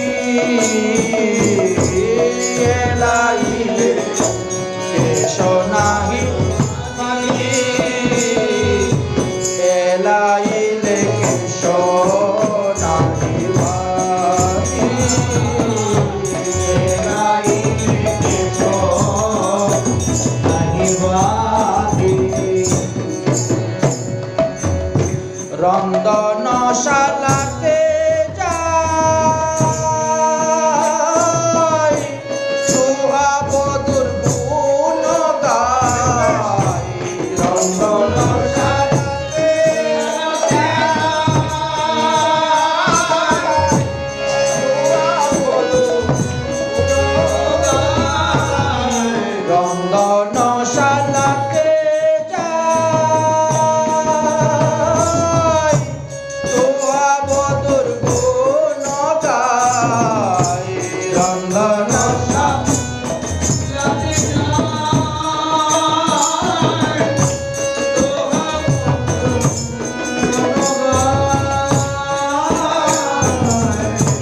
দুয়ার চলনা করি কাঁদি, দুয়ার চলনা করি কাঁদি, দুয়ার চলনা করি কাঁদি, তোমার চলনা করি কাঁদি, তুমি মনি নমানি নহ আচলে বাঁধিলে রহ মলিন মানিক আচলে বাঁধিয়া মলিন মানিক আচলে বাঁধিলে রহ মলিন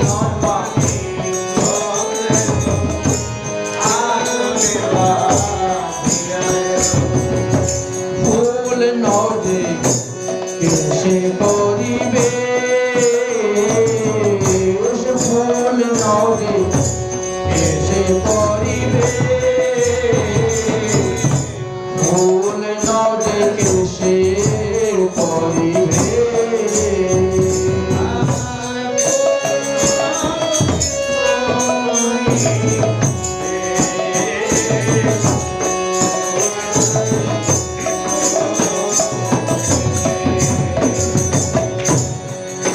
যদি নারী না করিত বিধি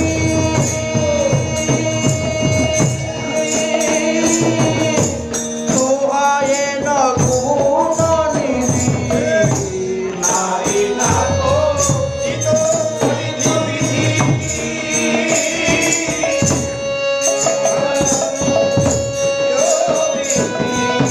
নারী না করিত বিধি তুহারে ন গুণ নিধি নারী না করিত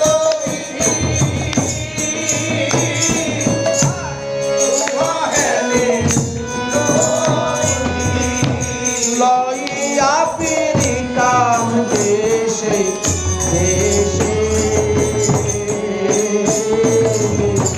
লইয়া পিরিতাম দেশে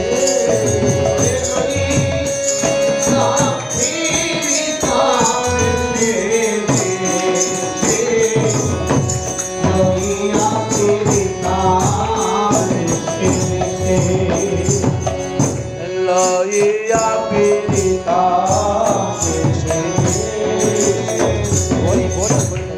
লইয়া পিরিতাম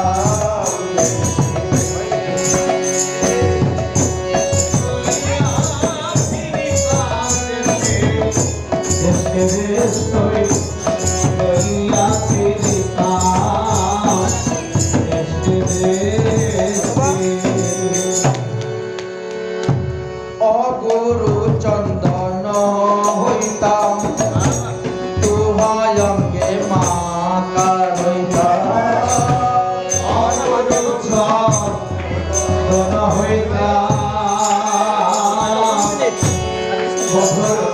চরণে মাতাইতাম অগুরু চন্দন হইতাম তুহায়ঙ্গে মাতা হইতাম অগুরু চন্দন হইতাম তুহায়ঙ্গে মাতাইতাম ঘামিয়া পড়িতাম রাঙ্গা পায় ঘামিয়া পড়িতাম রাঙ্গা পায়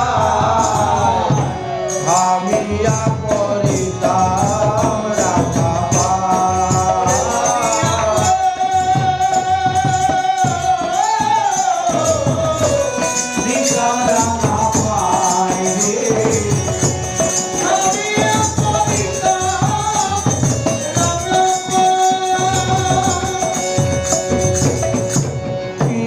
মোর মনের সাদ বামন হইয়া চাঁদে হাত কি মোর মনের সাদ বামন হইয়া চাঁদে হাত বিধি কি সাত পুরাবে আমার বিধি কি সাত পুরাবে বিধি কি সাত পুরাবে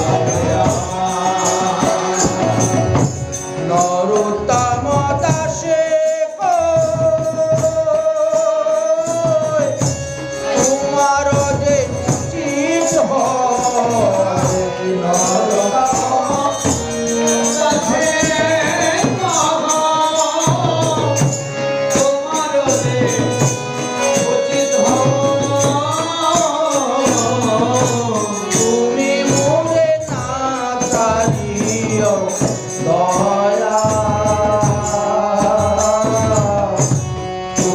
মোরে নাচাইও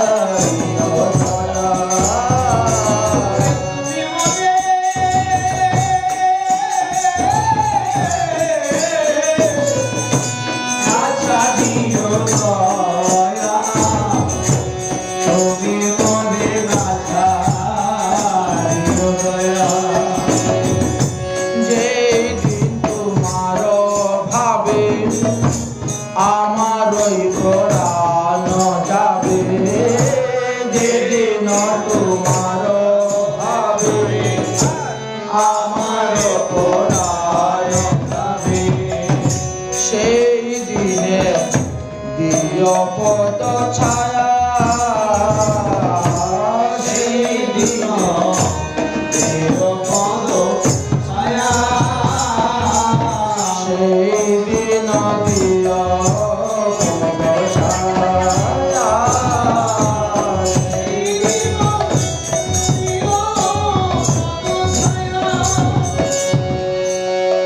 নরোত্তম দাস ঠাকুর মহাশয়ের এই প্রার্থনা থেকেই আমরা রাধারানীর মনের অবস্থাটা বুঝতে পেলাম। এই কারণেই শ্রীমতী রাধারানী এবার গৌর লীলায় গদাধর রূপে আসলেন মহাপ্রভুকে আস্বাদন করার জন্য। আমরা দেখতে পাই নবদ্বীপ লীলাতে গৌর এবং গদাধর একসঙ্গে বসে ঝুলনায় ঝুলনা ঝুলতেন। গৌর এবং গদাধর একসঙ্গে দুলনার মধ্যে বসে ঝুলন ঝুলতেন। সবাই বলতেন গৌর গদাধর। আমরা যারা গৌরীয় বৈষ্ণব তাদের মধ্যে অধিকাংশ লোকই আমরা গৌর গদাধরের সেবা করে থাকি। গদাধরের প্রাণ ভদুয়া আমার গৌরাঙ্গ হে। আমরা কিন্তু গৌর বিষ্ণুপ্রিয়ার ভজন করি এমন লোক কম। প্রত্যেকটি সম্প্রদায়ের মধ্যে দেখা যায় যে যারা কৃষ্ণ ভজন করেন রাধা কৃষ্ণ একাশনে রেখে পুজো করেন, যারা রাম ভজন করতেছেন রাম লক্ষ্মণ সীতা হনুমান একসঙ্গে রেখে পুজো করতেছেন, যারা অন্যান্য সম্প্রদায়ের লোক লক্ষ্মীনারায়ণ একসঙ্গে রেখে পুজো করতেছেন। কিন্তু আমাদের গৌরীয় সম্প্রদায়ের মধ্যে দেখা যায় একমাত্র বিষ্ণুপ্রিয়া পরিবার ছাড়া অন্য কেউ গৌর বিষ্ণুপ্রিয়ার সেবা পূজা করছেন না। কেন করছেন না? বললেন যে এই যে বিষ্ণুপ্রিয়া তিনি তো রাধারানী নহেন, এই বিষ্ণুপ্রিয়া হলেন সত্যভামা। দ্বারকার ভগবান শ্রীকৃষ্ণের দ্বারকাধীশ ভগবানের 16,108 জন পটরানী ছিলেন, তো তার মধ্যে তৃতীয় স্ত্রী সত্যভামা, যিনি সত্রাজিৎ রাজার কন্যা ছিলেন সত্যভামা। তিনি ওই দ্বারকাতেই পারিজাত বৃক্ষকে কেন্দ্র করে পারিজাত বৃক্ষ নিচে 1 মাস ব্রত করে গোবিন্দকে পারিজাত বৃক্ষের সঙ্গে বেঁধে নারদমুনিকে দান করেছিলেন। আর যার কারণে তিনি এই জন্মে এসে গোবিন্দকেই প্রাণপতি রূপী পেয়েছেন। কিন্তু তিনি স্বয়ং রাধারানী নহেন। এই জন্যই সেখানে দেখা যায় যে না গৌর গদাধরের সেবা পূজা হচ্ছে, কিন্তু গৌর বিষ্ণুপ্রিয়ার পূজা হচ্ছে না। এটা আমাদের গৌরীয় বৈষ্ণবের মধ্যেই দেখবেন এরকম ভাগ আছে, পৃথক পৃথক আছে, আলাদা আছে। আমরা যারা নিত্যানন্দ সম্প্রদায় পরিবার বা অদ্বৈত পরিবার বা গদাধর পরিবার বা শ্রীবাস পণ্ডিত বা নরোত্তম দাস ঠাকুর মহাশয় পরিবার, সমানন্দ পরিবার, বক্রেশ্বর পরিবার, শ্রীনিবাস আচার্য প্রভুর পরিবার, এরা কিন্তু কেউই আমরা গৌর বিষ্ণুপ্রিয়ার সেবা পূজা করি না। এই কারণে করা হয় না যে তিনি রাধারানীর কোনো অংশ সম্ভূতা নয়। কৃষ্ণ যেমন দ্বারকায় এই ব্রজমণ্ডলে লীলা করে গিয়েছেন দাপর যুগেতে, তো শ্রীকৃষ্ণ নন্দনন্দন কৃষ্ণ যিনি ছিলেন তিনার প্রিয়সী শ্রীমতী রাধারানী, বসুদেব কৃষ্ণ যিনি ছিলেন তিনার প্রিয়সী হলেন কুব্জা, আর দ্বারকার যে কৃষ্ণ তিনার হলেন রুক্মিণী, সত্যভামা, জাম্বুবতী, নাগনাজিতা, কালিন্দী, ভদ্রা আদি 16,108 জন পাটরানী ছিলেন। তার মধ্যেই সত্যভামা এসেছেন বিষ্ণুপ্রিয়া রূপেতে। এই জন্য আমাদের গৌর বিষ্ণুপ্রিয়ার সেবা হয় না, শুধু গৌর গদাধরের সেবা হয়। এই জন্য মহাজনগণ আমাদের বলছেন যে গদাধরের প্রাণ বধুয়া আমার গৌরাঙ্গ হে।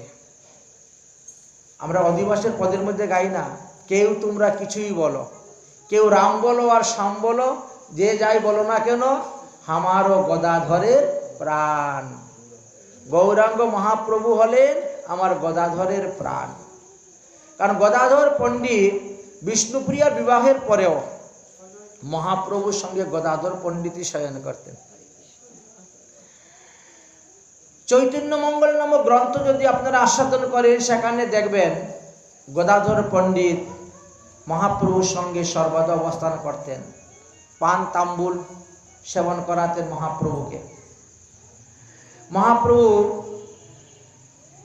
দীক্ষা গ্রহণ করার পর যখন তিনি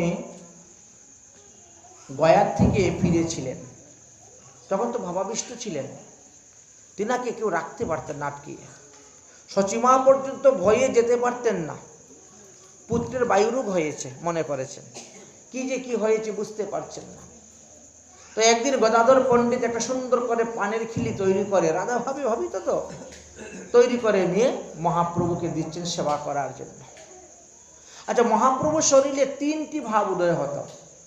কখনো নিজেকে আমি নন্দনন্দন কৃষ্ণ, কখনো উদয় হতো কি না আমি একজন গোপী, কখনো হতো না না আমি সাক্ষাৎ রাধারানী, আবার কখনো ভক্ত ভাব উদয় হতো, আমি একজন সাধারণ ভক্ত।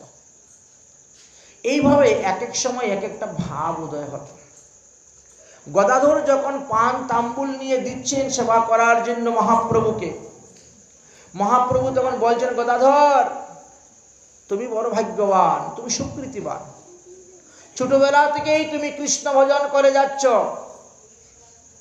আমি দুর্ভাগা, আমি হতভাগা, আমি নিজের কর্মদোষে আমি নিজের অনেকটা জীবনকে বৃথা নষ্ট করলাম, কৃষ্ণ ভজন করলাম না।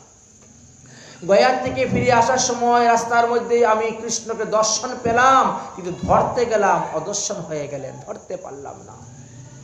গদাধর তুমি তো কৃষ্ণের প্রিয় ভক্ত, বলো তো কৃষ্ণ কোথায় আছেন, বলো তো কৃষ্ণ কি কেমন করে পাবো। গদাধর তখন 7 পা চিন্তা করছেন, আমি এখন কি উত্তর দিব। যদি বলি বৃন্দাবনে আছেন, তাহলে বৃন্দাবনের দিকে ছুটবে, কি উত্তর দিবেন, সান্ত্বনা করবেন কি দিয়ে। গদাধর বলছেন, প্রভু শ্রীকৃষ্ণ তো আপনার হৃদয়ের মধ্যেই আছেন, ভগবান তো আমাদের সকলের হৃদয়ের মধ্যে বিরাজ করতে, কৃষ্ণ আপনার হৃদয়ের মধ্যে আছেন। যখন শুনছেন হৃদয়ের মধ্যে আছেন, তাহলে আমি দেখতে পাচ্ছি না কেন, তাহলে আমি বক্ষ বিদারণ করে দেখব, হনুমানের মতন। মহাপ্রভু নখ ডাবিয়ে দিয়েছেন বক্ষের মধ্যে, বক্ষটাকে ছিঁড়ে দিবেন, বিদারণ করে দিবেন। গদাধর পণ্ডিত তখন হাত ধরেছে, ওভাবে বক্ষ বিদারণ করলে দেখা যাবে না। দেখো তুমি তো জানো সাধন, সাধ্য বস্তুকে পেতে গেলে সাধন করতে হয়, সাধন করলে পরেই সাধ্য বস্তুকে পাওয়া যায়। অতএব আপনি আচরি ধর্ম জীবেরে শিখায়, আপনি না আচরিলে শিখানো না যায়। তুমি জীবকে শিখাও, শিক্ষা দাও কিভাবে ভজন করলে পরে ভগবানকে পাওয়া যাবে। মহাপ্রভু এই জন্য মহাপ্রভু নিজে আচরণ করে আমাদেরকে শিখিয়ে দিলেন। অনর্পিত চরিঞ্চিরাত করুণা অবতীর্ণ কলৌ। মহাপ্রভু আসার আগে অনেক অনেক মহাভাগবতগণ এসেছেন, অনেক মহাজন এসেছেন, তারা ধর্মের অনেক মত অনেক পথ দেখিয়ে গিয়েছেন, কিন্তু চিত্তশুদ্ধি করার কথা কেউ বলে যান নাই। একমাত্র মহাপ্রভুই আমাদেরকে চিত্তশুদ্ধি করার কথা বলে গেলেন। একমাত্র মহাপ্রভুই আমাদেরকে রাধা প্রেম, ব্রজ প্রেম, গোপী প্রেম, রাধা দাস্য দান করলেন, যা এর আগে কেউ দান করে নাই। মহাপ্রভু নিজেও গম্ভীরাতে সুদীর্ঘ 12 বৎসর একভাবে রাধাভাবে ভাবিত হয়ে তিনি ভজন করে গিয়েছেন। আপনি করে আস্বাদন শিখাইলা ভক্তগণ, নিজে আস্বাদন করেছেন, আবার ভক্তদেরকে শিক্ষা দিয়েছেন। রূপ সনাতনাদি গোস্বামীগণের মাধ্যমে এই বৈষ্ণব স্মৃতি শাস্ত্র গ্রন্থ আদি রচনা করে গিয়েছেন, করে আমাদেরকে দেখিয়ে গেলেন তোমরাও যদি গোপীর আনুগত্য হয়ে ভজন করো তাহলে তোমরাও ভগবানকে লাভ করতে পারবে। এই রাধা প্রেম, এই রাধা রহস্য স্বীকার করে ভজন করার কথাই বলে গেছে। তাই আমরা হাত উঠিয়ে বলবো যে হে রাধারানী, আমরা সব তোমার দাসী। আমরা যদি রাধারানীর দাসী হতে না পারি তাহলে কৃষ্ণকে লাভ করতে পারবো না। কারণ নরোত্তম দাস ঠাকুর মহাশয় একটা পদ ত্রিপদী বলে গেছেন, শ্রী রাধার চরণ রেণু ভূষণ করিলে তনু অনাহাসে পাবে গিরিধারী। রাধারানীর চরণকে আশ্রয় করলে রাধারানীর চরণ রেণু মানে রাধাকুণ্ডের রস দ্বারা যদি আমরা তিলক করি তাহলে অনাহাসেই ভগবানকে পাবো। हम हाथ उठा कर कहते हो हम हो गए राधा रानी के। हम हाथ उठा कर कहते हो हम हो गए राधा रानी के।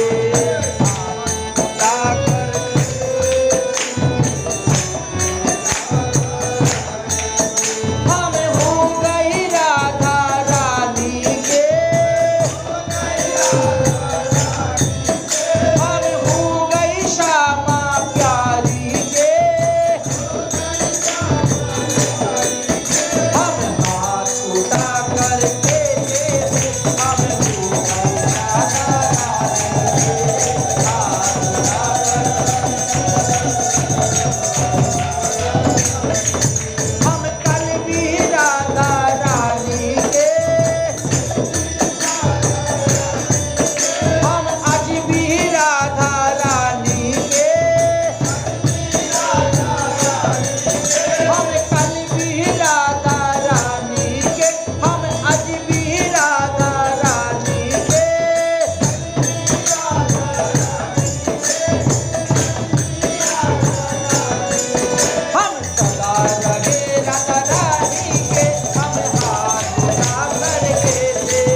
गली में कहते हो हम हो गए राधा रानी के। गली गली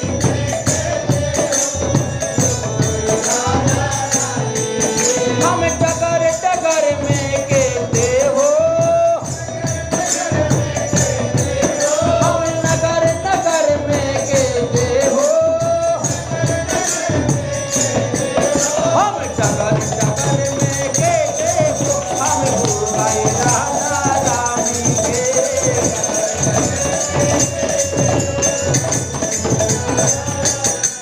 हम डगर डगर में कहते हो हम हो गए राधा रानी के।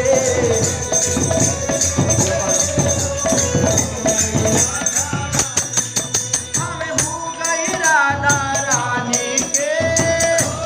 हम हो गए श्यामा प्यारी के। बरसाना की बारी के। हम हाथ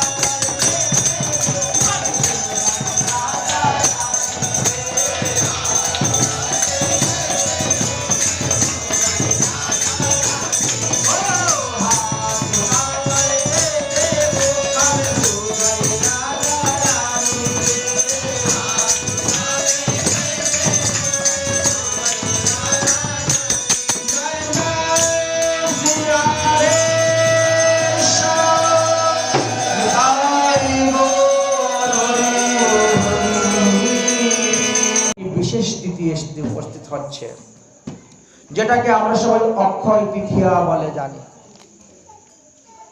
অক্ষয় মানে যাহা কখনো ক্ষয় হয় না, শেষ। অক্ষয় মানে ক্ষয় নেই।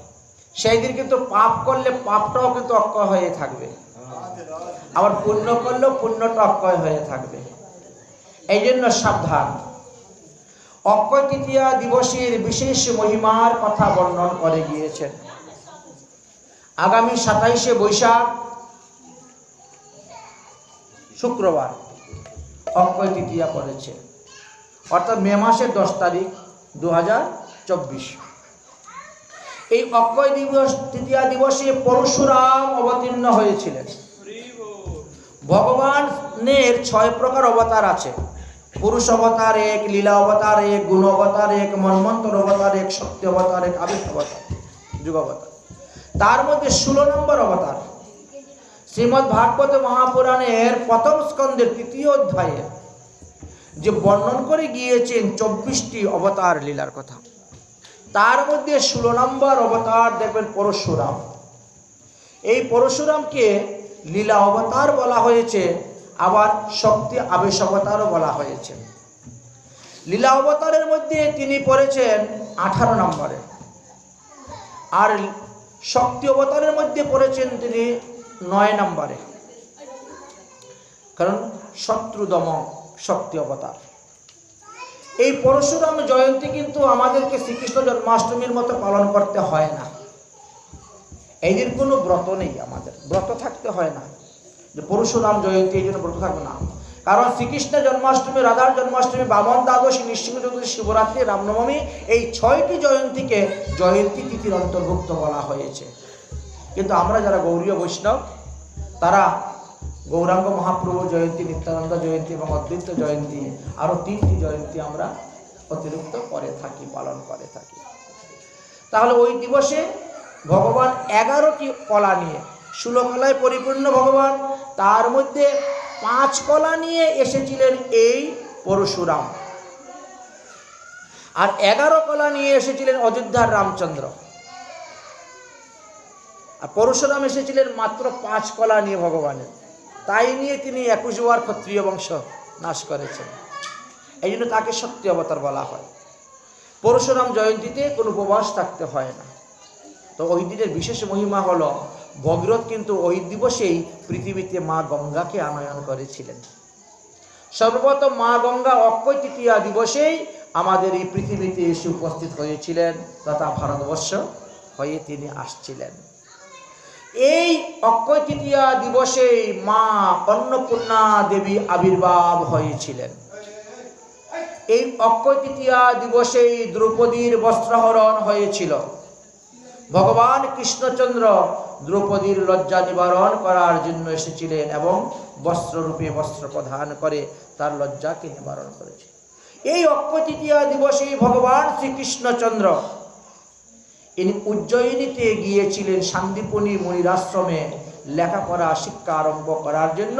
আর সেই দিনেই সুদামার সঙ্গে তিনার প্রথম মিলন এবং বিপ্র সঙ্গে বন্ধুত্ব হয়েছিল। এই বন্ধুত্ব কিন্তু দ্বারকায় হয় নাই, এই বন্ধুত্ব হয়েছিল উজ্জয়িনীতে, মানে অবন্তিকাপুর, যাকে আমরা গ্রন্থেতে দেখতে পাই। অবন্তিকাপুর এবং শান্তিপুনী মুনির আশ্রমে শ্রীকৃষ্ণ এবং সুদামার মিলন হয়েছে। এই অক্ষয় তৃতীয়া দিবসেই সত্যযুগের উৎপত্তি হয়েছিল। এই অক্ষয় তৃতীয়া দিবসে ব্রহ্মার পুত্র অক্ষয় কুমার জন্মগ্রহণ করেছিলেন। এই অক্ষয় তৃতীয়া দিবসেই কুবের ধনের অধিপতি হয়েছিলেন। এই অক্ষয় তৃতীয়া দিবসে গঙ্গোত্রী, যমুনোত্রী, কেদার, বদ্রী যে 4 ধাম উত্তরাখণ্ডে, তার দরজা খুলে গেল। রাস্তা আজকে থেকে, মানে অক্ষয় তৃতীয়া দিন থেকে সবাই যাবে। এই অক্ষয় তৃতীয়া দিবসেই বদ্রীনাথের দরজা খুলে বদ্রীনাথ দর্শন করার জন্য। আর এই অক্ষয় তৃতীয়া দিবসেই বৃন্দাবন ধামে বাকে বিহারীর চরণ দর্শন করা যায়। আর বাকি 364 দিনই চরণ ঢাকা থাকে, চরণ কেউ দেখতে পায় না, বস্ত্রের দ্বারা চরণ ঢাকা থাকে। এই অক্ষয় তৃতীয়া দিবসেই মহাভারতের যুদ্ধ সম্পূর্ণ হয়ে গিয়েছিল। এই অক্ষয় তৃতীয়া দিবস স্বয়ং সিদ্ধ মুহূর্ত, যদিও এই মাসের মধ্যে গৃহপ্রবেশ নাই, বৈশাখ মাসে গৃহ আরম্ভ নাই, কিন্তু অক্ষয় দিবসে যদি কেউ ইচ্ছা করেন গৃহপ্রবেশ করতে পারেন, গৃহ আরম্ভ করতে পারেন, যে কোনো শুভ কাজ করতে পারেন, কারণ অক্ষয় তৃতীয়া স্বয়ংই শুভ মুহূর্ত প্রদান করবেন। তিনি এতটা শক্তিশালী, এতটা ক্ষমতা সম্পূর্ণ। এই অক্ষয় তৃতীয়া দিবসে যে কোনো কার্য যদি করেন আপনার শুভ, অক্ষয়, অভয়, অমর হয়ে সেই কাজটি থাকবে। এই অক্ষয় দিবসে এই চন্দন যাত্রা শুরু। আমাদের 12 মাসে 12টা যাত্রা হয়, তার মধ্যে অক্ষয় দিবস থেকেই চন্দন যাত্রা। মাধবেন্দ্র পুরীকে সাক্ষাৎ স্বপ্নে আদেশ দিলেন, যাও তুমি গিয়ে মলয় চন্দন নিয়ে আসো নীলাচল হইতে।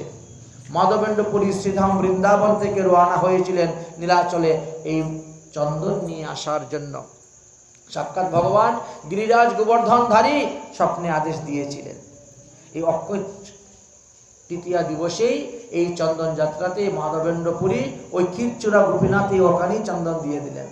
বৃন্দাবনের ঠাকুর বললেন, আমাকে ওই গোপীনাথের গায়ে চন্দন দিলে আমি এখানে শীতল হয়ে যাব, ঠান্ডা হয়ে যাবে, আমার তাপ দূরে যাবে। এই অক্ষয় তৃতীয়া দিবসেই জগন্নাথ দেবের রথযাত্রার কাজ আরম্ভ হয়, রথ তৈরি করার অক্ষয় তৃতীয়া দিবস থেকেই আরম্ভ হয়ে যায়। এই অক্ষয় তৃতীয়া দিবসেই ব্রহ্মা সৃষ্টিকার্য রচনা আরম্ভ করেছিলেন। এই অক্ষয় তৃতীয়া দিবসেই বেদব্যাস ভাগবত রচনা আরম্ভ করেছিলেন। এই অক্ষয় তৃতীয়া দিবসেই সূর্যদেব দ্রৌপদীকে অক্ষয় পাত্র দান করেছিলেন, যেটা দ্রৌপদী না খাওয়া পর্যন্ত তার অন্ন ফুরাবে না, সবাই কন্য খেতে পারবে। এই অক্ষয় তৃতীয়া দিবসেই যজ্ঞের উপাদান স্বরূপ জব সৃষ্টি হয়েছিলেন। আমরা জব ধান লাগে না, তর্পণ করতে গেলে জবের প্রয়োজন, তিলের প্রয়োজন, বা শ্রাদ্ধাদি কার্যে বা অন্যান্য যজ্ঞ অনুষ্ঠান কার্যে, হোম যজ্ঞাদি কার্যে জব আপনার প্রয়োজন হবে। এই জবের উৎপত্তি হয়েছিল, তিলের উৎপত্তি হয়েছিল এই অক্ষয় তৃতীয়া দিবসকে বলে। এবং কেউ কেউ বলেন যে এই অক্ষয় তৃতীয়া দিবসেই ভগবান রামচন্দ্রের রাজ্য অভিষেক হয়েছিল। উনি 14 বছর বনবাস করার পরে যখন ফিরে আসলেন তখন এই দিবসেই হয়েছিল। অতএব এই অক্ষয় তৃতীয়া দিবসে স্নান এবং দানের বিশেষ মহিমা। যদি কেউ সেরকম সামর্থ্য না থাকে তাহলে একটা মাটির কলস কিনে 1 কলস জল ঠাকুরকে দান করে দিবেন। এটা হলো কেশব ব্রতের মাস। এই বৈশাখ মাসের এখনো তো কয়েকদিন বাকি আছে, কেশব ব্রত চলতেছে। এই মাসে জলদানের সবথেকে বিশেষ মহিমা। হরিকথা শ্রবণের মহিমা তো আবার বর্ণন করে গিয়েছেন। বৈশাখ মাসে হরিকথা শ্রবণ মাঘ মাস এবং কার্তিক মাস থেকেও সহস্রগুণ বেশি ফল, এমন মহিমার কথা বললেন। এই বৈশাখ মাসে যারা অভিসন্ন গ্রহণ করতেছেন তারা কার্তিক মাস হইতেও দ্বিগুণ ফল লাভ করতে পারবেন, মাঘ মাস হইতে চতুর্গুণ ফল লাভ করতে পারবেন। এই জন্য কেশবব্রতের অত্যন্ত মহিমার কথা হরিভক্তি বিলাসাদি গ্রন্থে বর্ণন করে গিয়েছেন। আর যদি কেউ সারা মাস করতে পারেন নাই, যে কটা দিন আছে সেই কটা দিনও যদি করেন আপনাদের মঙ্গল। কারণ অক্ষয় তৃতীয়া দিবসে যা কিছু দান করবেন তার ফল অক্ষয়, অমর হয়ে থাকবে। ওই দিবসে একবার গঙ্গা স্নান করলে লক্ষ গঙ্গা স্নানের ফল লাভ করা যাচ্ছে।